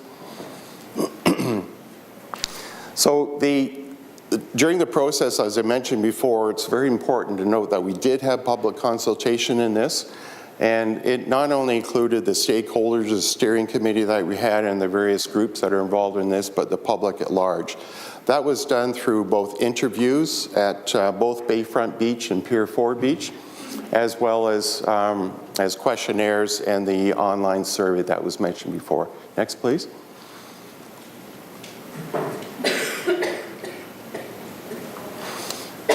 Okay, the specialist workshop, what we focused on there, because we had a number of technical specialists involved in this besides ourselves, is what are really the main factors that are affecting what's going on with respect to bacteria levels. One is the potential for poor circulation, because we have Bayfront Beach as a protected area. The other is, what about the point sources such as combined sewer overflows? How much is that affecting things? The waterfowl and gulls. The runoff from adjacent watersheds to the harbor, is that really a source of bacteria that we have to worry about? What about the beach sand and the bacteria that exists in there because of droppings? And then what about the internal loads of nutrients? And a lot of that's because of sediment issues. The beach slope and the whole drainage part that I mentioned before. as well as cyanobacteria blooms, and potentially is climate change going to affect what we're doing here. So we really consider all of these factors when we're looking at Bayfront and looking at the sources, control of sources, and what we could do in the way of options for reducing bacteria. Next slide, please. So public participation, just going back to that, so that's the second part of input to this process. There are really three key things, and I think it's important for council to recognize this, because this is what the public are saying are important to them. The first thing is that a swimmable beach is valued. In the last presentation, there was discussion about, well, what about deep water swimming? And that's something we considered as well, because the water, as you've seen off the beach, is cleaner than the water at the beach. But the residents were saying, or sorry, the people at the area that we interviewed were saying clearly, we want a beach. Deep water swimming is not the same as a beach. And they don't want it just for swimming, they want the beach for beach-type activities. So that's really, in our mind, one of the key things in this, because close the beach and have just deep water swimming is a viable option, but it doesn't meet what the public wants. The next one is the need to consider the overall area. The people don't have a distinction between Bayfront Beach and Pier 4 Beach. They just want a beach, as I mentioned before. So one beach versus the other is also an option. The third thing is not necessarily related just to the beach, but water quality is an area-wide concern. And that's really a perception that was talked about in the last presentation from the past, is Hamilton Harbor really safe for swimming? We know that it is because of the monitoring that's going on. The water is cleaner off the beach, but there's still the perception by the public, is it really clean enough to swim in? So that really, instead of relating right to Bayfront Beach, it really points to the need for further education of the public, and that, yes, the water is safe for swimming. So next slide, please. Okay, so the options that we looked at were these are the basic categories, but they range from, okay, what can we do to change the actual physical characteristics of the area around the beach, as well as the circulation pattern to get better turnover water, to get that cleaner water from off the beach to come closer. The other is, okay, that's really looking at what can we do to the processes that are going on that affects bacteria. The next one is, how do we reduce the source? It's always better and sometimes more cost-effective to hit the source of the bacteria, control it, rather than control the processes that might affect the level of bacteria. And the other is potentially change of use in the area, like change it from a beach to a non-swimming area. Next, please. So the three different options that we considered are the three different categories included in a number of options. One option was move the beach closer out into the harbor to get out to the cleaner water. Possibly changing, I mentioned them before in that one slide, there are two arms that stick out, one to the south, one to the north. We found that if you remove the north arm, actually increases circulation in the area quite a bit and actually brings cleaner water in towards the beach. We also looked at ways of actually mechanical circulation, and then also converting the basin into a managed pool area. We went right as far as look at one of the options here is actually curtain off the swimming area at the beach and then treat the water, just like a swimming pool. The trouble with those options is that they get to be very expensive, and I'll talk about that in a minute. Then we also looked at potential for source reduction. What about the combined sewer overflows? What about the watersheds? Are they really a source? What it boils down to, I won't go into a lot of detail, what it boils down to though, we worked with the University of Toronto because they've been doing a lot of modeling, computer modeling in the area.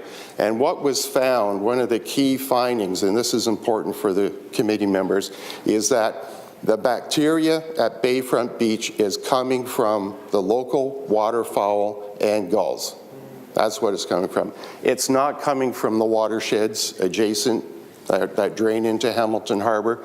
It's not coming from the treatment plant. It's not The CSOs aren't a major problem. We do have a CSO outfall close to Bayfront Beach, but those CSOs don't overflow as much as they used to. It's something that at some point in time, if there's an overflow, would be a worry. But really, it's the local waterfowl and gulls that are causing the problem. Okay, so that really allows you to zero in on solution. So change of use, I mentioned already, that was considered deep water swimming versus closing the beach, converting it to a man-made wetland, and so on. Next slide, please. So from a standpoint, what we looked at in the investigation, the water, these we talked about already, I won't go into a lot of detail, but the water is cleaner offshore. And that's part of this whole process that points to the fact that really the source of bacteria at Bayfront Beach is a local source of waterfowl and gulls. The other thing too is that cyanobacteria blooms are on the rise, which is a concern.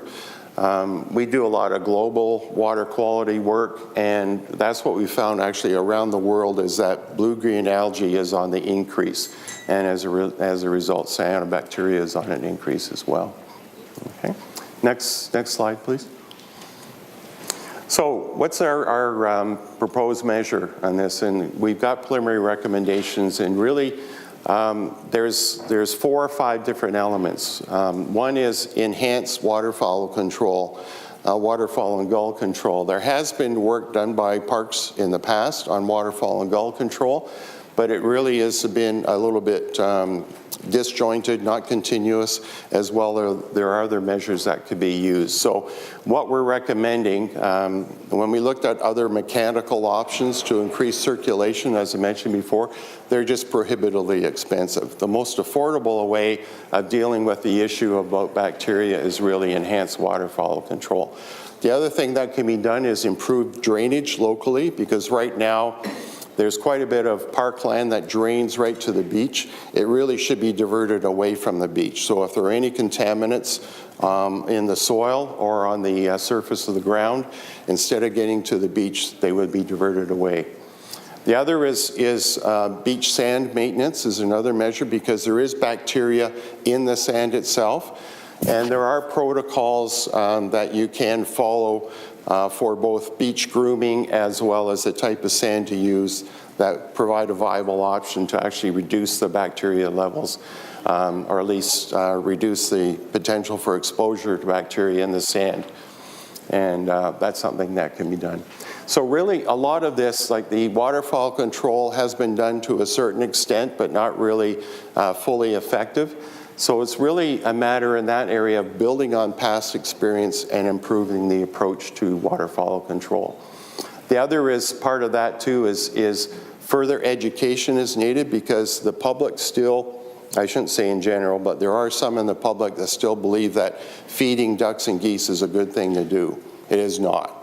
And so the public has to be educated further in that, but the city may even consider getting into something more punitive to stop that practice.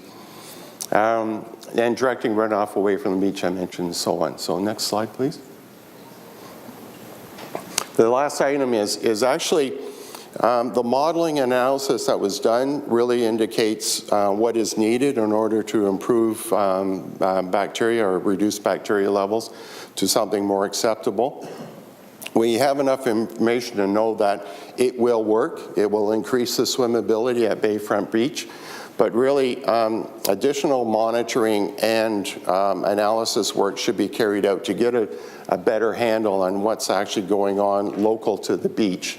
There is a lot of information now, enough to make a decision on what to do and how to be effective, but additional information should be collected to increase that understanding. There still is, even with the controls that we're recommending, we know that they will work. There will likely still be some days where you could have some problems depending on the current pattern, the wind pattern, and so on. If you get additional information, you could actually get take a proactive approach where you could be forewarned of any potential for beach closure. But more information is needed to be collected for that. The last item is the control of cyanobacteria, their blue-green algae and related bacteria. There is a technology that's out there today that's being used in some areas for blue-green algae control, but it has to be used at the beginning. It can't be an ad hoc measure that's used later in the year. It's really the use of ultrasound, which actually can reduce the occurrence of blue-green algae, and it's being used in ponds in various locations around the world, but it still is under testing. We feel that there's enough information to be able to adopt this on a trial basis, and the local supplier is willing to work with the city on moving forward on that if you're interested. So next slide, please. Okay. I won't go into a lot of detail. I didn't want to take a lot of your time, but this just indicates there are certain measures that have been used in the past, but there are additional measures that can be used for waterfowl and gull control that we're recommending that be carried out. And we can get involved in that more in question and answer if you wish. Next slide, please. Okay, and then the next step is really to take our report. It's been finalized to really to circulate it to the specialists and stakeholders for further discussion.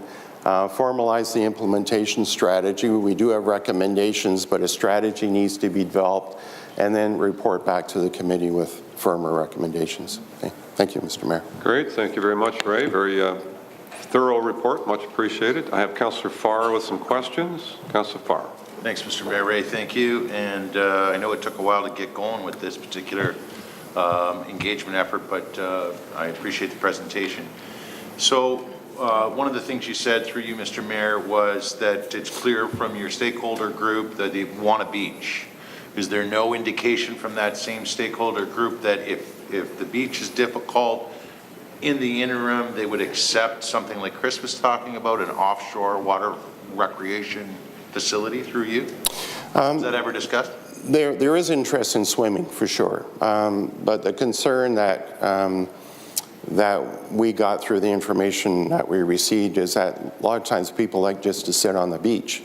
And then when they get too hot, they'll go and wander in the water, cool off, and come back and sit on a towel or a chair or whatever. You can't really do that very well with deep water swimming. There are some definitely that are interested in just going for a swim, you know, and then they climb back onto a dock or whatever is provided for them. But that seems to be a bit different, especially when you get mothers and their children. They like to sit there, watch their kids paddle around in the water and that sort of thing. And you can't really do that sort of thing with deep water swimming. So there's certain activities that you can cover with deep water swimming, but there's certain activities you can't. And we got the distinct impression they like the idea of having a beach there is first and foremost in their mind. So no interim measure, no interim possibilities were discussed then? No, no, not as a kind of a phase. Yeah, exactly. Okay. Yeah. Through you, Chair, Mr. Mayor. So next step, circulate final report to specialist stakeholders for comment and consensus regarding recommended approach, formalize implementation strategy, report back to Public Works Committee with recommendations. So you've got a number of different recommendations on 14 and 15, I think it is, the pages. So are you honing in before you go back to the stakeholders, or are you asking the stakeholders to take a look at all of this and trace that down? How's this working? No, we've really focused in on there's elements to the plan that we're recommending. The waterfowl and gull control is one element. Beach grooming, or beach maintenance, I should call it, it's more than just grooming, is another measure. Collecting additional information so you can better... Sorry, I need a reference point because I see all of that on two different slides. Am I looking at 1, 2, 3, 4, 5 bullets on page 16 to 17? Let me, it's really the, assuming that we've got the same numbers, it's slide 16 and 17. So where it's under proposed measure. Preliminary recommendations and relationship to findings. So it's all of those. Yeah. So it's really, there's essentially 4 because there's some relationship, but there's 5 listed here. So all of those will be part of the plan. to move forward. Which is the fifth that won't be, through you, Chair? Enhanced waterfall control is one. Improved drainage at the beach is number 2, and that's directing the drainage away from the beach area. Beach sand alteration and maintenance, which is really a maintenance or a management approach for the sand. That's number 3. And monitoring and additional analysis of factors affecting bacteria levels that would allow the city to have a warning system in that something is like bacteria levels are rising and why. And then the last one is that pilot project for control of cyanobacteria with ultrasound. Through you, Chair, that was the one where you said it has to happen at the beginning. Do you mean the beginning of the season? Yeah, what's it, without going into a lot of detail, the way that ultrasound works is it disrupts the cells of blue-green algae to stop it from growing, because blue-green algae at one point in its life cycle starts to release toxins.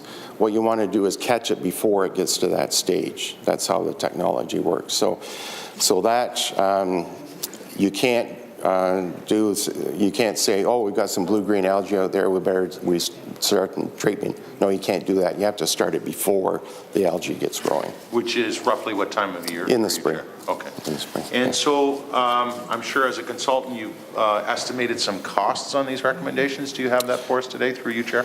No, sorry. We've talked a little bit to staff about it, but that's part of the next stage is get a firmer cost, because a lot of this staff can do themselves, like the waterfall and gull control.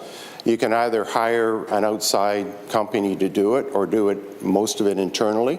Those are the sort of details we have to work out, because that affects the cost quite a bit. So. Okay, thank you. And at the appropriate time for Gavin, I have one question maybe now, if you don't mind, to Gavin about the reporting back. Yeah, let me just ask if there are additional questions of Ray while he's here on the report. If not, we can thank him, and then maybe a question to Gavin. So any other questions? Hearing none, can I have a motion to receive Ray's report? Moved by Johnson, seconded by Whitehead. All in favor? Thank you very much, Ray. Much appreciated. We're on item 7.1 now. Councillor Farr. Just one question to Gavin, and I'm happy to move the recommendation. It's a report back to Public Works, and of course we have our West Harbour subcommittee as well that you sit on, Mr. Mayor, along with Councillor Collins and Councillor Johnson. Yeah. Gavin, how will the West Harbour subcommittee be notified? What's the timing on that further report? Understanding that there's obviously a budget allocated, and this is a West Harbour initiative. Gavin? Through the chair, the main component of the study is done now. The final report has been drafted and it's in circulation. We've already met actually with all the stakeholders to make sure we understand where we're headed next. Next phase is actually the implementation strategy, is to look at all those options that Ray just spoke to and understand the costs involved. And like Ray said, some of those are operational that Parks and Maintenance, Parks and Cemeteries are already doing, and in fact result in some cost savings, in fact, with some of the work they're doing. In the recommendations we expect to come back to Public Works Committee, or at least the Council, because whether it's West Harbour Subcommittee and then GIC, maybe that's a question that we could go into further. But there's going to be a capital component and an operational component, fairly low dollar at this point. But again, we expect to wrap the implementation strategy up by the end of spring, such that we can come back to Council with recommendations. There's already approved budget for capital improvements that were approved a year ago or the year before that. So again, the timing is important in that some of the work we'd like to get going on, especially with respect to the pilot project and with the cyanobacteria, but also some of the things through the course of the summer in terms of beach improvements that would occur both at Pier 4 Beach and also at Bayfront Beach. Okay, thank you. Councillor Farr. Okay, thank you, Gavin. I'll listen to what others may have to say. Okay, thank you. We're on the report, item 7.1. So the recommendation is to report back to Public Works. And was there a motion to do anything other? I'll move it. And I'm sure we'll be updated at the next West Harbour Subcommittee. Thank you. Councillor Collins, second. All in favor? Carried. Thank you very much. Thank you, Gavin. Moving on to Dr. Richardson on the Health and Long-Term Care submission for the Board of Health, Public Health. Dr. Richardson. Thank you, Mr. Mayor. Just the report before you just summarizes the responses that we heard through the staff consultation, through some of the discussions that we had with the board and elsewhere. And this is the subject matter of the report that necessitates the council meeting that immediately follows this for submission through to the province. I can tell you that with the what we've been seeing with the modernization consultations that are going on, that we're getting slightly more information as we go. And so we do see in those processes that feedback such as this is being adhered to, is being listened to, and adjustments made. So it'll be an important piece to send in. Thank you. So the report's before you. It will be a separate council meeting after to ratify the report so it can be sent off to the province. Any comments or questions? Councillor Whitehead? Or do you want to move the report? Moved by yourself, second by Councillor Pearson. All in favor? Carried. Thank you all very much. Yeah. We're going to turn to groundwater extraction for commercial water bottling citywide. We have several delegations on this particular topic. So again, delegations are 5 minutes each. So I'm going to turn to Reverend Edward Mahoney to come to the podium, and thanks for your patience. I know you had some doubt as to whether you were on the agenda today. You are.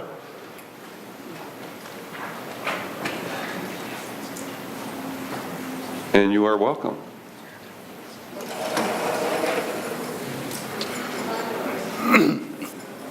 Thank you, Mr. Mayor and councillors.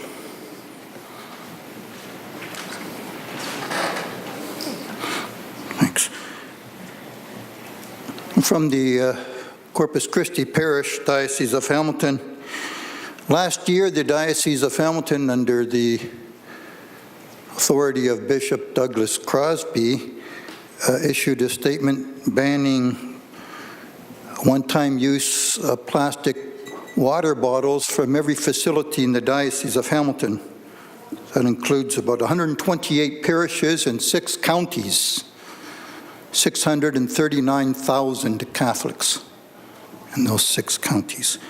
We also, through the Catholic School Board, discontinued the sale of plastic water bottles.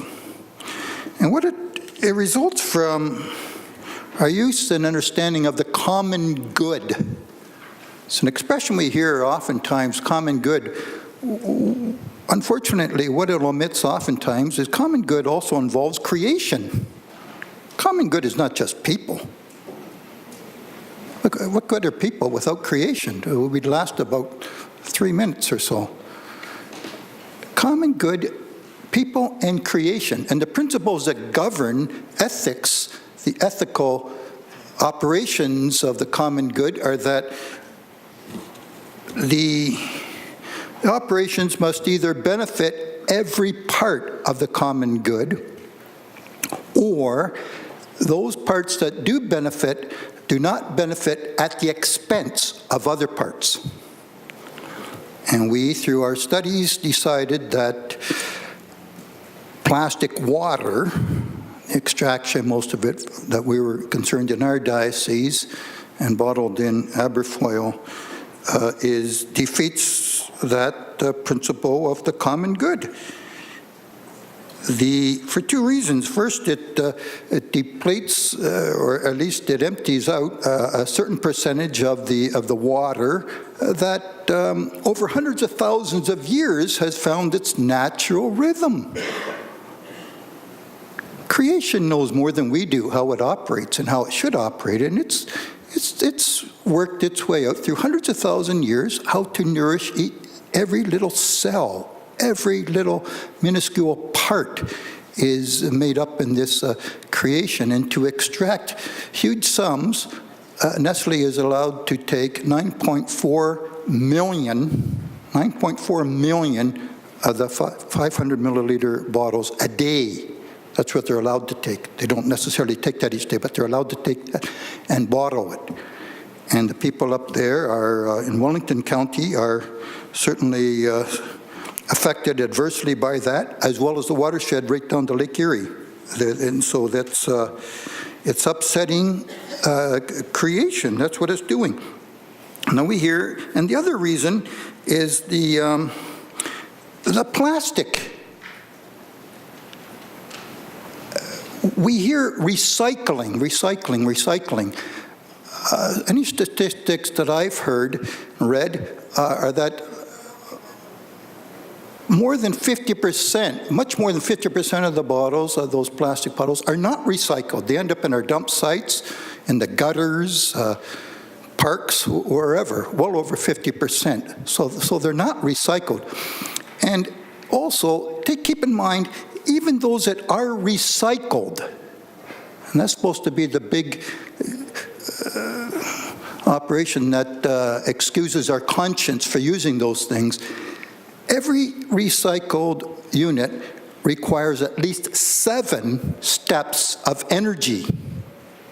7 steps of energy from the manufacturer to getting them back into circulation and they're another product. 7 steps of energy are used.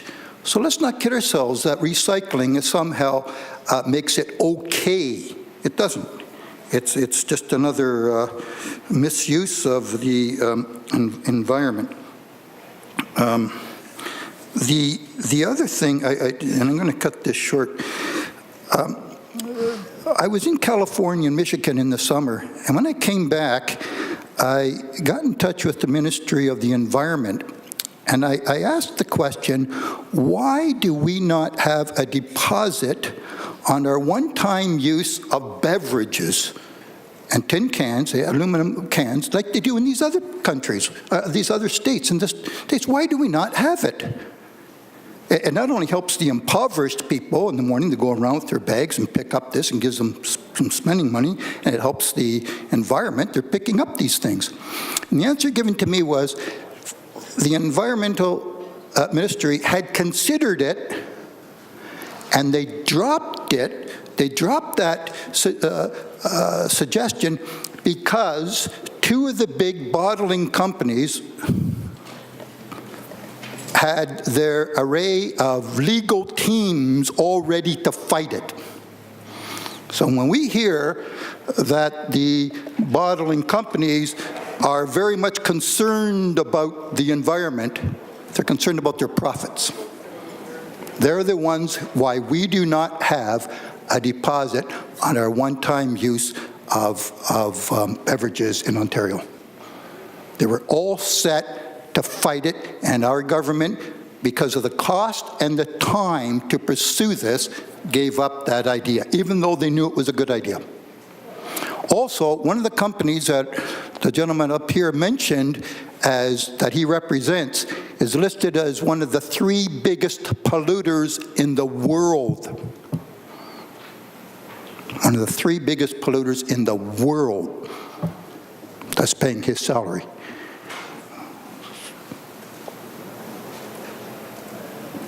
I'm not paid by anybody.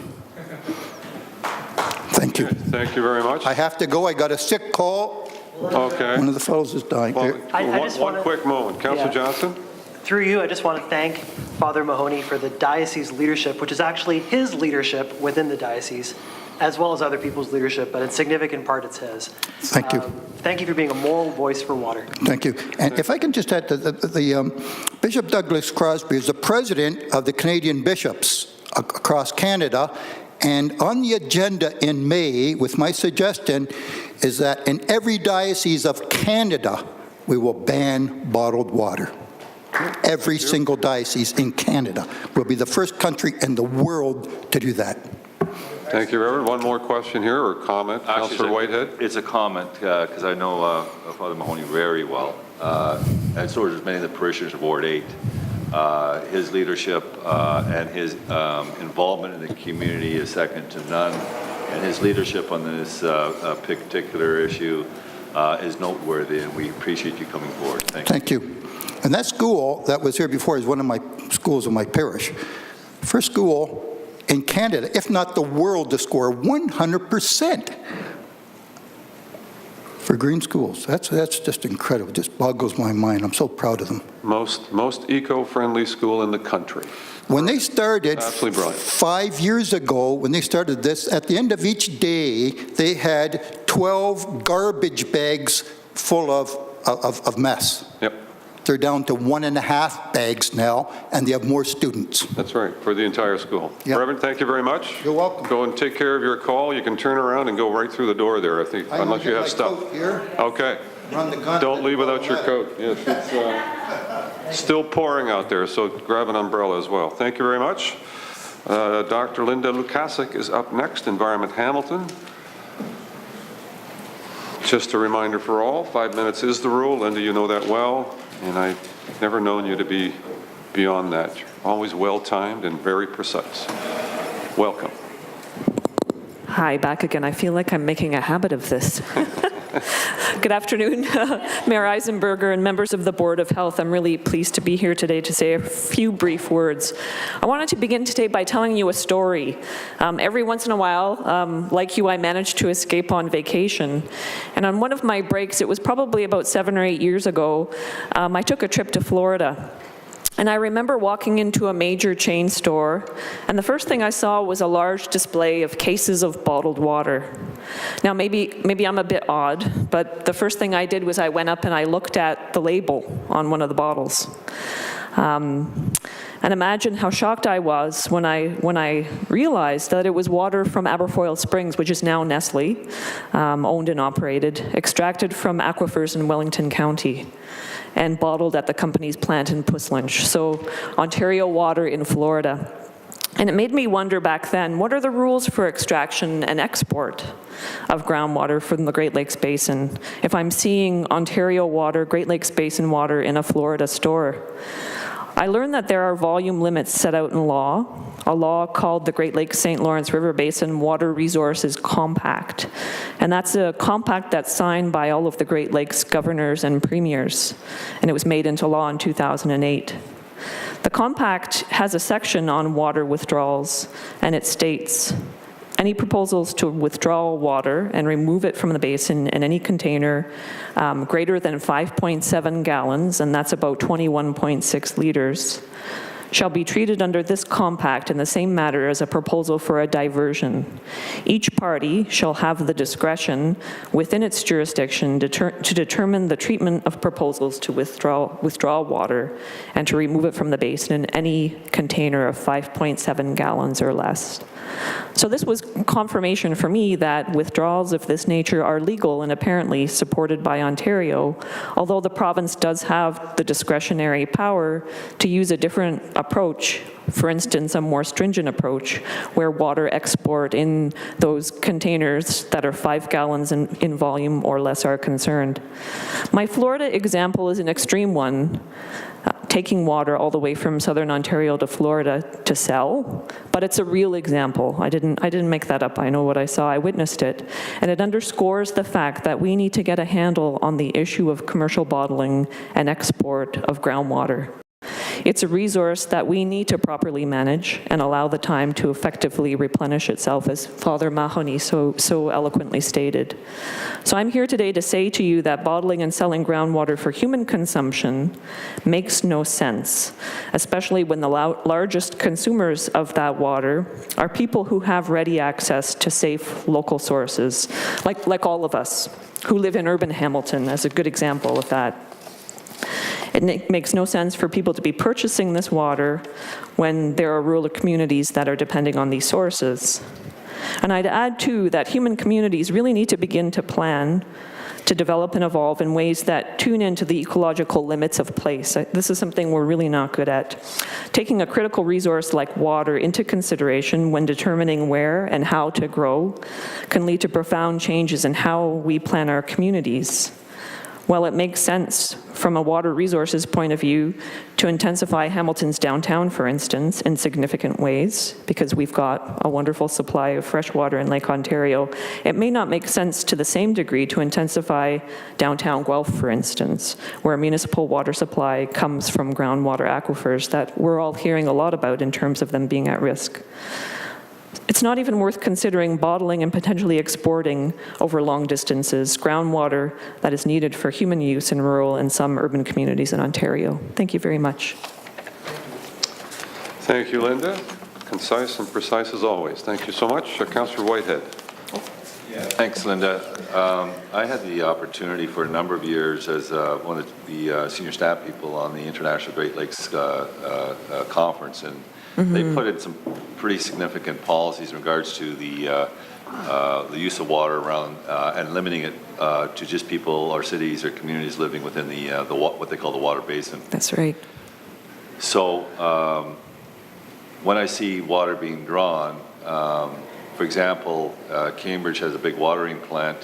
They're using city water, apparently, and they're putting it in these 5-gallon tanks, and they're shipping all over North America.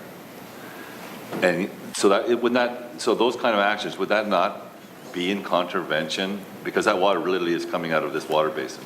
Yeah, I think my concern through you, Mr. Mayor, is that in the Great Lakes Compact that apparently is not against the rules. So it's an interesting thing, 5-gallon containers and smaller. That's what led to what I saw in Florida, a huge display of Aberfoyle Springs, now Nestle, water from Ontario, southern Ontario, available for sale. So I appreciate, and I know that they do good work, but at the end of the day, it's the legislatures that need to step in and start recognizing that it's a resource that we have to ensure we take care of and apply those kinds of policies. So thank you. Thank you, Councillor. Any comments or questions otherwise? Hearing none. Thank you, Linda, very much for your presentation. A motion to receive, moved by Collins, seconded by Johnson. All in favor? Carried. Next presenter is David Bennett from the Hamilton chapter of Council of Canadians. David, welcome.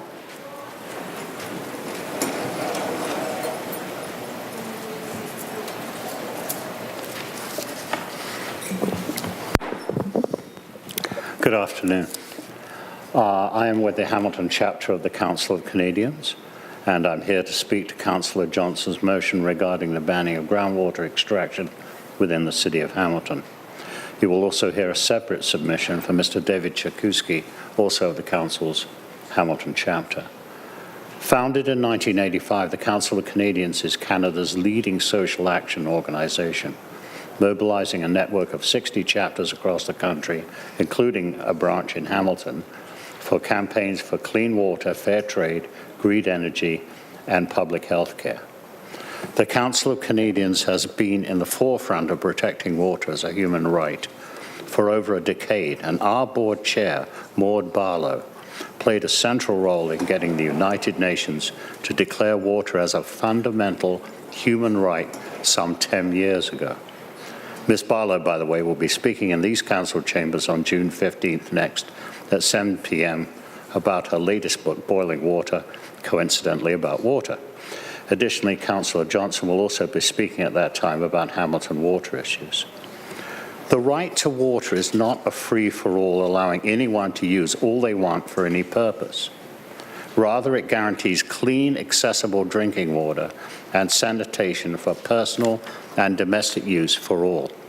The human right to water places the onus on government to provide water and sanitation to their people and to prevent harm to the sources that supply it. This includes the responsibility to protect vulnerable groundwater supplies. When groundwater is extracted, packaged, and shipped out of the watershed, it is a net loss to the aquifer. Council of Canadian chapters recently tracked bottled water from Nestle's Aberfoyle plant across the country and found it for sale from Thunder Bay to St. John's, over 3,000 kilometers away. Our colleagues with Wellington Water Watchers have had members report this water being sold all through the US and as far away as Japan. A recent Agriculture Canada report states that 76% of Canadian bottled water products are exported to the US and up to 8% to China. This is simply not sustainable. Groundwater resources are finite. Drought, climate change, and over-extraction continue to impact our limited water sources. Ontario has recently experienced a series of droughts, including the record drought in 2016, where many communities were on level 2 water restrictions from May through November. At this pace, communities will not have enough for their future needs, especially combined with the negative effects of rapidly increasing climate change. The next generation deserves to inherit a resilient, sustainable water system, and we need to plan for the new reality. This is definitely not going to be business as usual. In Wellington County, we've been working alongside Wellington Water Watchers to stop the Nestle Corporation from getting permits for the Middlebrook well. In response to Nestle taking up its option on this well and trumping the township of Centre Wellington's bid to buy Middlebrook for the use of future residents, we asked our supporters to commit to a boycott of all bottled water and all Nestle products. Over 50,000 people have declared their support for the boycott to date. The Ontario government has, over the last 6 months, sought new regulations for bottled water companies and has sought public comments on these changes, to which over 20,000 people have responded with their support. While the proposed rules are a step in the right direction, they are insufficient to protect our groundwater reserves. The permit to take water system that was enacted over 30 years ago could never have foreseen water being taken out of the ground and sold around the world for great profit, effectively exporting water by stealth. We call for a phasing out of these permits within the next 10 years and a permanent moratorium on new permits for single-use bottled water, a wasteful and frivolous product which, for every litre of water pumped, adds 2 pieces of plastic to the water stream. Water is a human right and a public trust to be shared, protected, and enjoyed by all those who live around it. Water is for life, not for profit. We therefore encourage the City of Hamilton to do everything it can to prevent exploitation of local groundwater for the production of single-use bottled water. Thank you. Thank you very much. Thank you, David. Good presentation. And any comments or questions of David? Thank you. Thank you. Hearing none, thank you so much for your presentation. Thank you. Motion to receive the presentation, moved by Farr, seconded by Pearson. All in favor? Carried. Thank you. Next up is Jim Getz. Jim. I'll get it right the second time, maybe the third time. Jim Getz of the Canadian Beverage Association. Welcome back. Thank you. That's true. Okay, well, we'll put that on hold and do that when we do have quorum. And certainly we invite, you can continue on. Okay. Yeah, no worries there. We certainly invite members to stay so that we do have quorum. Great. And I'll ask Lauren to put a little notice out to bring people back. Great. Thank you. Thank you for pointing that out, Councillor. Jim? Thank you very much. Thank you. Good afternoon, Mayor. Thank you again, members of council and the delegations here to discuss this important issue of groundwater use and preservation. Again, my name is Jim Getz, and I'm president of the Canadian Beverage Association. We're really here just to provide some perspective on water use in the bottled water industry here, particularly in Ontario. We understand that members of this community are concerned about groundwater and the role that bottlers play. But without proper context around that usage, we're concerned that the impression being left with citizens of Ontario is that bottled water has an impact on water tables, water use, and water availability. The truth is that water as an on-the-go beverage option is an extremely small on the scale of water usage in the province. Taken from the province of Ontario's own website, Ontario bottled water permits account for 0.001%, 1,000th of 1%, of annual permitted water withdrawals covered by the Ontario permits to take water. Even in areas where larger bottling plants are located, as earlier mentioned, such as the Grand River watershed, the entire bottled water industry accounts for less than 0.6% of water used. To contextualize this, water used for bottling is approximately 85 litres per person annually. That's all bottling, not just single use. Or the rough equivalent of a 12-minute shower using a low-flow shower head. There are many industries that use more groundwater than the bottled water industry that currently do not pay anything for their water use, such as chemical production, manufacturing, construction, golf course irrigation, and tobacco farming. For some, it's not the amount of water, but the bottled water industry itself. It's important to take a moment to address that as well. Bottled water provides a healthy, portable option for consumers and does not compete with tap water. It competes with other bottled beverages. It's an important option for people on the go in hot weather, when traveling, and when municipal water options are simply not accessible. In fact, 91% of bottled water drinkers consume tap water at home and occasionally consume bottled water on the go. In addition, there's practicality to having bottled water available at times of emergency. As just one small personal example, I went to high school in Walkerton, Ontario, where bottled water was needed for weeks, months, years. With the heightened public interest in the bottled water industry and water usage in general in Ontario, we have also seen concerns regarding the environmental impact of plastic PET. PET plastic containers are one of the most recyclable consumer packaged goods available in the Canadian marketplace and have a considerably lower environmental footprint than even glass bottles. When recycled, PET is used to make new PET bottles, but also playground equipment, automotive parts, fleece clothing, and many other things. According to facts compiled by Independent Assessment, the recovery rate, again, as I mentioned earlier, for plastic beverage containers in Canada is almost 70%, and that was in 2011. The Canadian Beverage Association is working with the Government of Ontario as a result of the Waste Free Ontario Act to implement a recycling program in the province, modeled after the current program in Manitoba, where we saw an increase in the recycling rate of 22% in just 5 years. This program will build on the Blue Box program and expand it beyond to provide recycling opportunities where Ontarios live, work, and play, and to further fuel the circular economy. As an environmental leader in consumer packaged industry goods, the Canadian Beverage Association supports the efforts of the City of Hamilton and the Province of Ontario on ensuring a sustainable future for the province.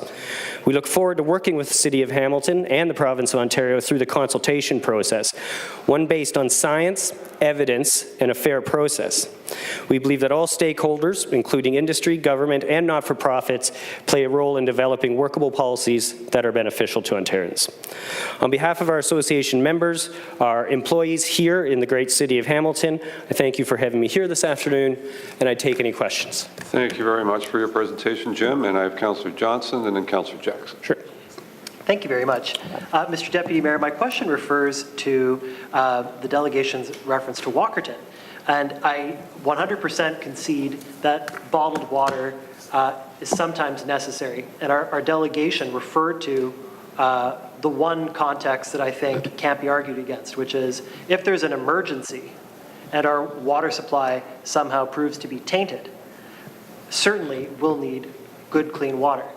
And so my question is the gentleman saying that the private sector is better than the public sector for ensuring that emergency readiness? Ensuring the emergency readiness. Right.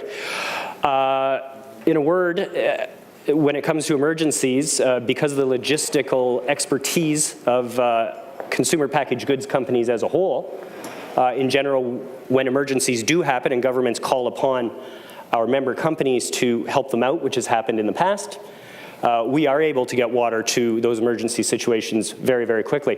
An example of that was this summer with the forest fires in Alberta.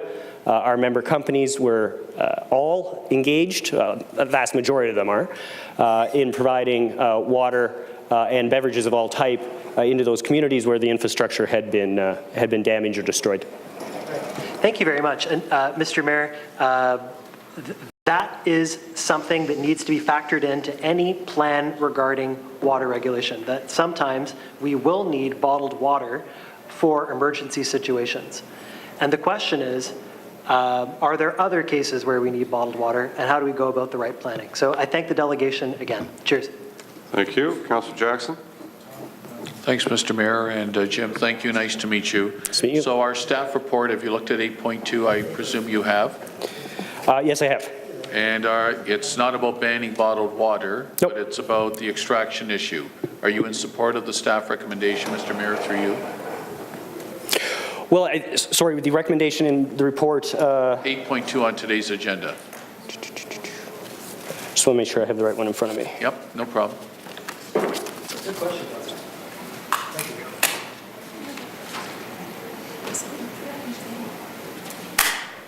Didn't mean to catch you off guard. That's okay. No, I just want to make sure I was referring to the right one. I thought it was germane to your presentation. Yeah, as far as the recommendations of A, B, and C and working with the province of Ontario, as far as managing the water resources, we are in favor of that. Our position has always been that water, A, has to be managed well by the province of Ontario.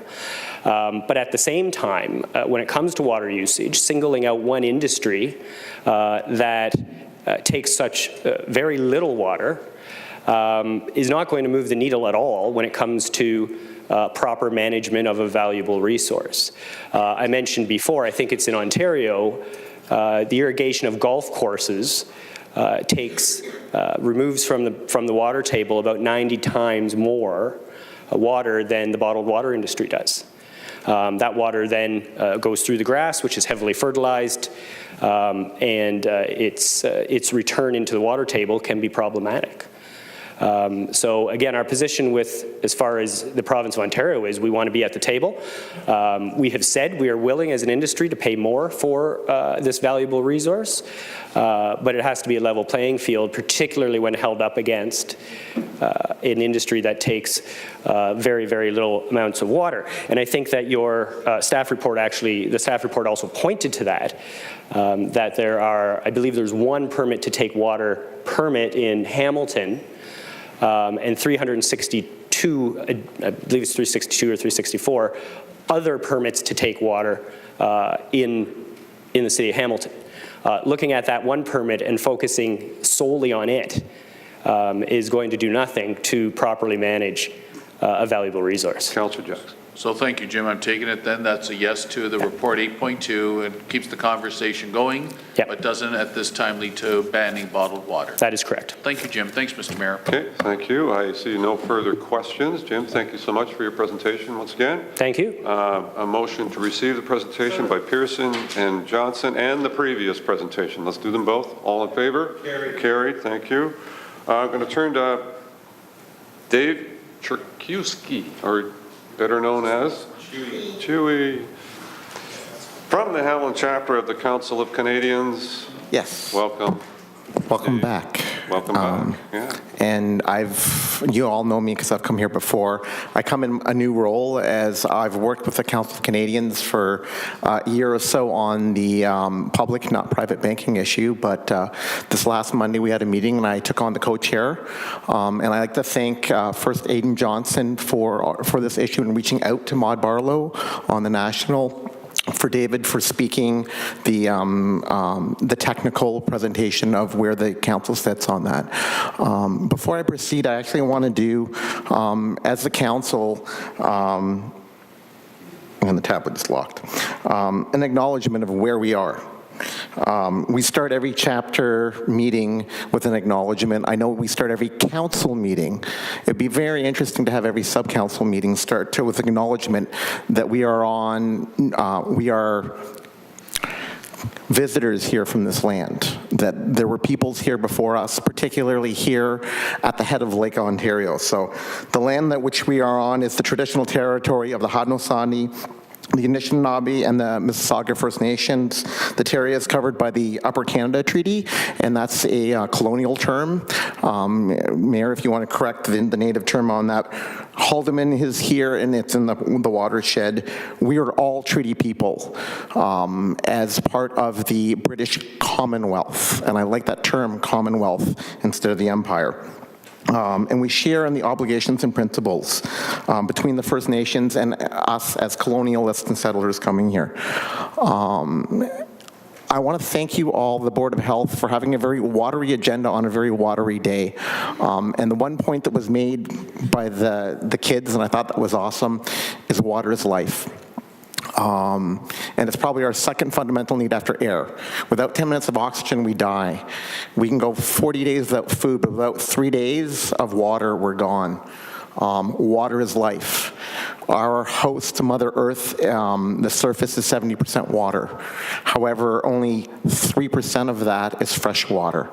And so that's 2% of the surface is fresh water. And I think as a combined, amalgamated city and region, we have a very large geographic area here and a very large watershed. And so I'm glad to see that the city is taking an initiative to protect the groundwater because, and the last couple delegations I've become something of a climate warrior. I remember growing up, it's not easy being green. And I always thought I was, but actually, I have bottled water here today. I'm a water snob. Guilty, because water is life, and for me, water is health. The first pillar of health is water. Without water, we're sick. And so clean water, and for me, I like it not fluorinated. We've come here and talked about fluorination. So for me, I go for the reverse osmosis, or I go for the bottled water. But can we make better choices? And the kids taught me in recycling, it's great.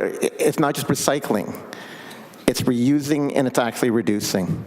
And so can we make better choices to use less, to use better and recycle on that? So David did share, and I'm very excited, sorry, you kind of stole my thunder. We finally finalized, we are bringing Maud Barlow here in council chambers on the evening of, I believe it's Thursday, June 15th.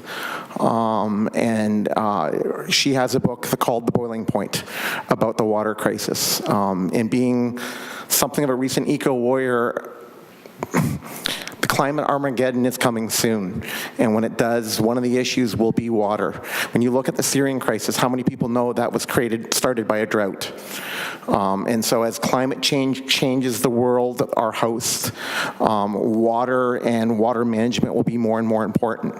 And as a local government that controls so much land, I think it's very important that we become a very good water steward. I wear the boycott Nestle, so my water bottle came from nations and instead of going for the Nestle bottle, I go for the Aquafina, which is the rebottled commercial water. But is there something better that we can do to manage our very sacred resources on that? So, thank you. Thank you, David. And we are replenishing the aquifer today based on the volume that I see happening today. Yes, So and that's a good thing. Any questions for David? Hearing none. Thank you very much, David, for your presentation. Motion to receive that, moved by Pearson, seconded by Johnson. All in favor? Carried. We are now on item 8.2, which is the report itself, groundwater extraction for commercial water bottling. Councillor Jackson. Mr. Mayor, through to Dr. Richardson, Liz, just to confirm and reaffirm, please, this is not about banning bottled water at this time, because I'm not supportive of that. But if this is to keep the conversation going and about groundwater extraction, then I'm fully supportive of this report at this time. Mr. Mayor, through you, please. Okay, Doctor. Through you, Mr. Mayor, yes, this report is not about banning groundwater extraction for water bottling at this point in time. It is about giving comments into the ministry as they're considering their processes, are using their processes to consider the issues of permits to take water for water bottling purposes. And as it outlines in Part C, we'll be bringing back the results of their considerations in 2019 when that's complete to the Board of Health. Thank you. Thanks, Dr. Richardson, because I thought Jim, and I said to Dr. Richardson myself, you know, God forbid anything were to happen to our normal, healthy, excellent water supply through the tap. We've had high algae, whatever. I mean, we need to have choice available. And so I'm glad to hear that this keeps the conversation going for now without actually getting into the debate of banning bottled water. Thanks, Mr. Mayor. I can support it. Thank you very much. So on the actual recommendation, Councillor Johnson. Yeah. Thanks very much, Mr. Mayor. And at the relevant time, which I feel with my psychic sense is coming very soon, I'd be happy to move for the recommendation. I think that's the correct motion. Clerk is nodding. I'd like to thank Public Health for working with me on this. And Councillor Jackson had the right words, that this is the start of a conversation. And I think it's a good one. And just for the record, so we all know what we're voting on, our staff did excellent work back in November responding to the provincial government's solicitation of expert advice on right next steps for improving regulation of our provincial water supply. And they went pretty far in their recommendations. Just to clarify what the key recommendations are, we are endorsing and giving extra amplification through a letter to the Minister of the Environment of Ontario calling for longer-term pumping tests, increased scrutiny of daily water, acknowledgement and greater focus on how water taking can affect water quality, incorporating emerging research when analyzing the potential risks of large-scale water taking. And also, item 6, I think, is worth reading out. We would also like to note that greater engagement with municipalities by the province and municipal residents is warranted, especially if water takings on a large scale have the potential to impact municipal wellhead protection areas and/or the supplies of private well owners.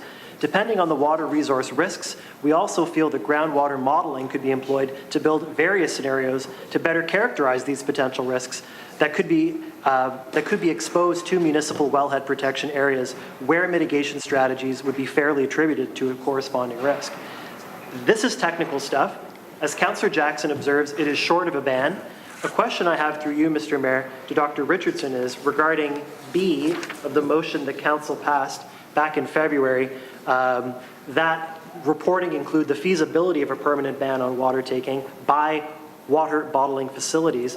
My understanding is that that report is forthcoming. So through you to Dr. Richardson.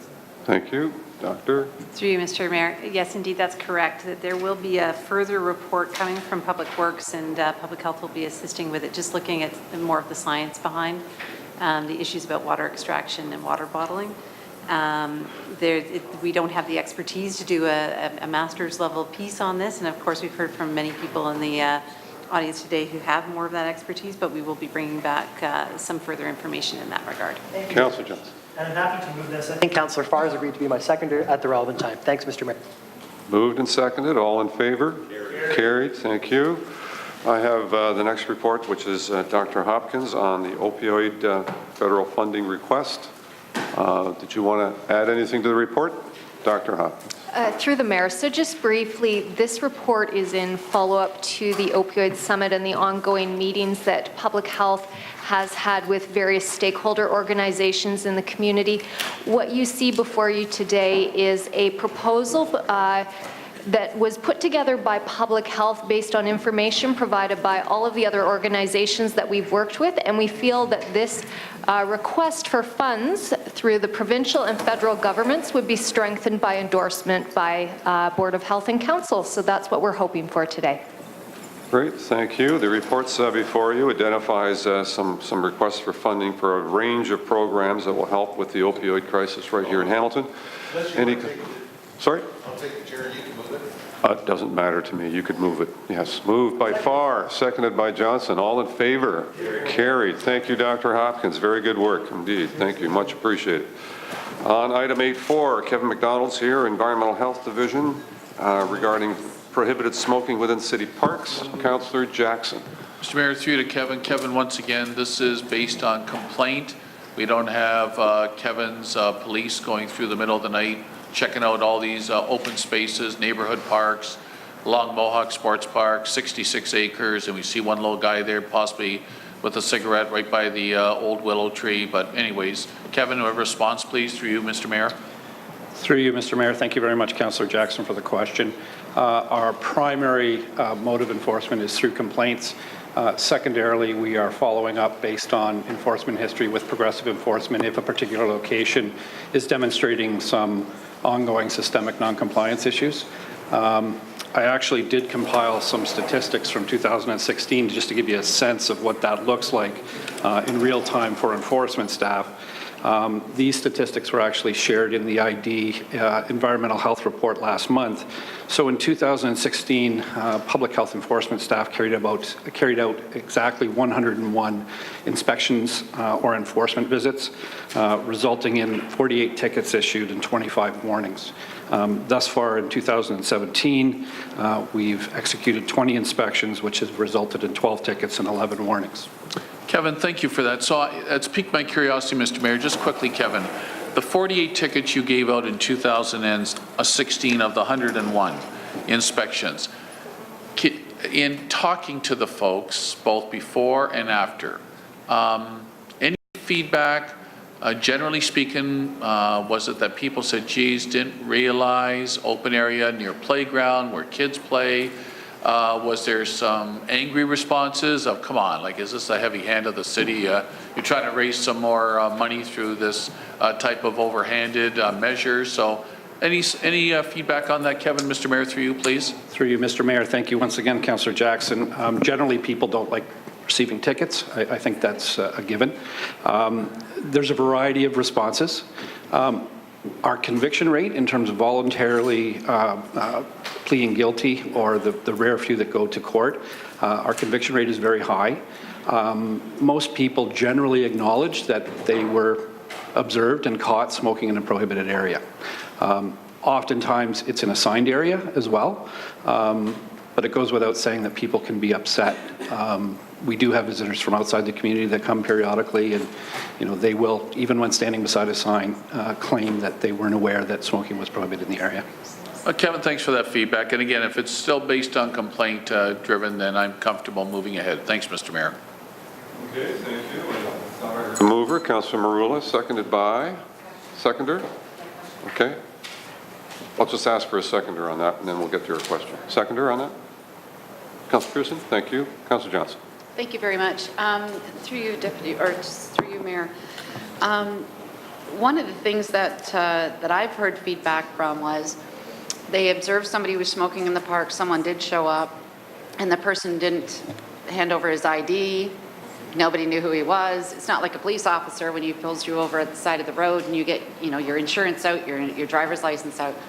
How do you get around that? Because if the guy's walking his dog and he's not got his wallet on him. Through you, Mr. Mayor, and thank you very much, Councillor Johnson, for the question.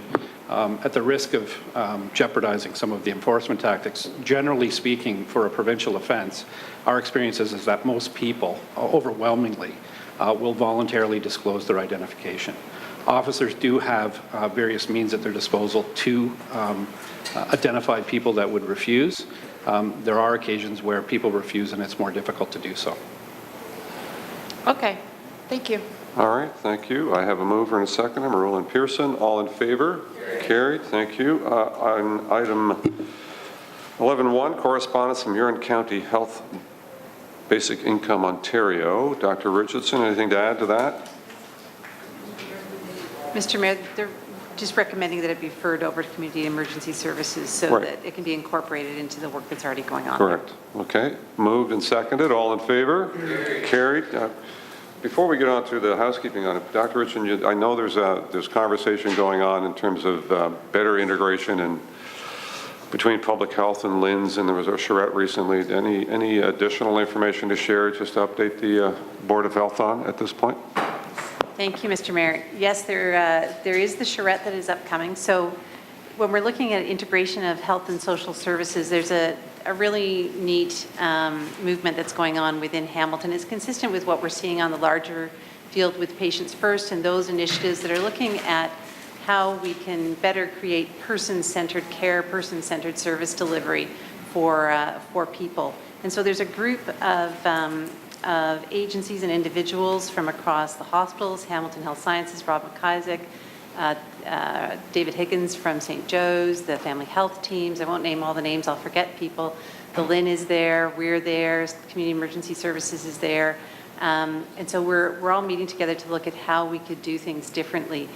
There's a proposal, a very high-level draft proposal that's going to be considered with a larger work group involving about 50 people from across the city to sort of ground truth those ideas further about what might be possible, with a view to putting that forward and seeing if we can make some real and sustained change.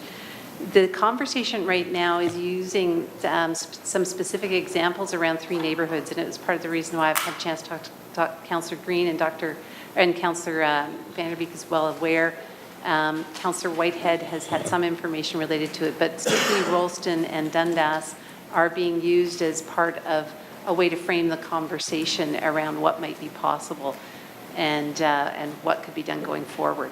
So it is a very exciting thing. It's great that everybody's on the same page and willing to make significant changes to bring about person-centered care. There's very much a recognition that we have, in many ways, the resources here to do substantive change and better improve in that way, but that there's some systemic barriers, and so how can we change those and make it better? So that's what that's about. The charrette itself is on May 3rd, and if you're wondering where the word charrette comes from, I'm told that this is what architects hold when they're having workshops to raise ideas and understand how they might be able to do building differently. So we've adopted their term. It's a very elegant name for a great opportunity to get together and learn from one another and make progress. So very well done. Thank you, Doctor. Any questions on that? Hearing not, I have item 11.3, which is the communication, item 11.2, which is all the housekeeping items relative to the outstanding business list. Any comments or questions? Moved by Pearson, seconded by Johnson. All in favor? Carried. Thank you. And I have correspondence item 11.3 from Gail Kranzberg, McMaster University. Motion to receive that. Moved by Marula, seconded by Farr. All in favor? Carried. And we have a private confidential, which is relative to an appointment to the board, moved by Marula, seconded by Councillor Partridge. All in favor? Carried. And that's it. I think a motion to approve the report in open session. We're in open session. Before we adjourn, please note that we will move into council briefly to ratify the public health report on modernization, and then we're done. So thank you very much. Motion to adjourn, moved by Pearson, second by Partridge. All in favor? Carried. Janet is here. We're making a quick switch. Okay, so moved on whatever.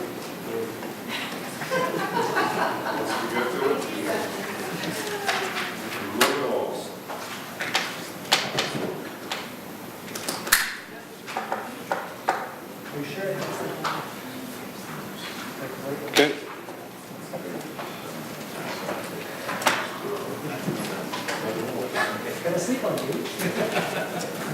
Jen, thank you. Ready to go, I'm assuming? So once again, special council meeting is in order. Madam Clerk, any changes to the agenda? There are no changes. Thank you. A motion to approve the agenda as amended, moved by Pearson, seconded by Partridge. All in favor? And there is a motion to Ontario Public Health Standards modernization from the Public Health Board to be ratified. I have a mover and a second. Mover was Councillor Marula, second by Councillor Skelly. Any comments or questions? Hearing not, all in favor? Carried.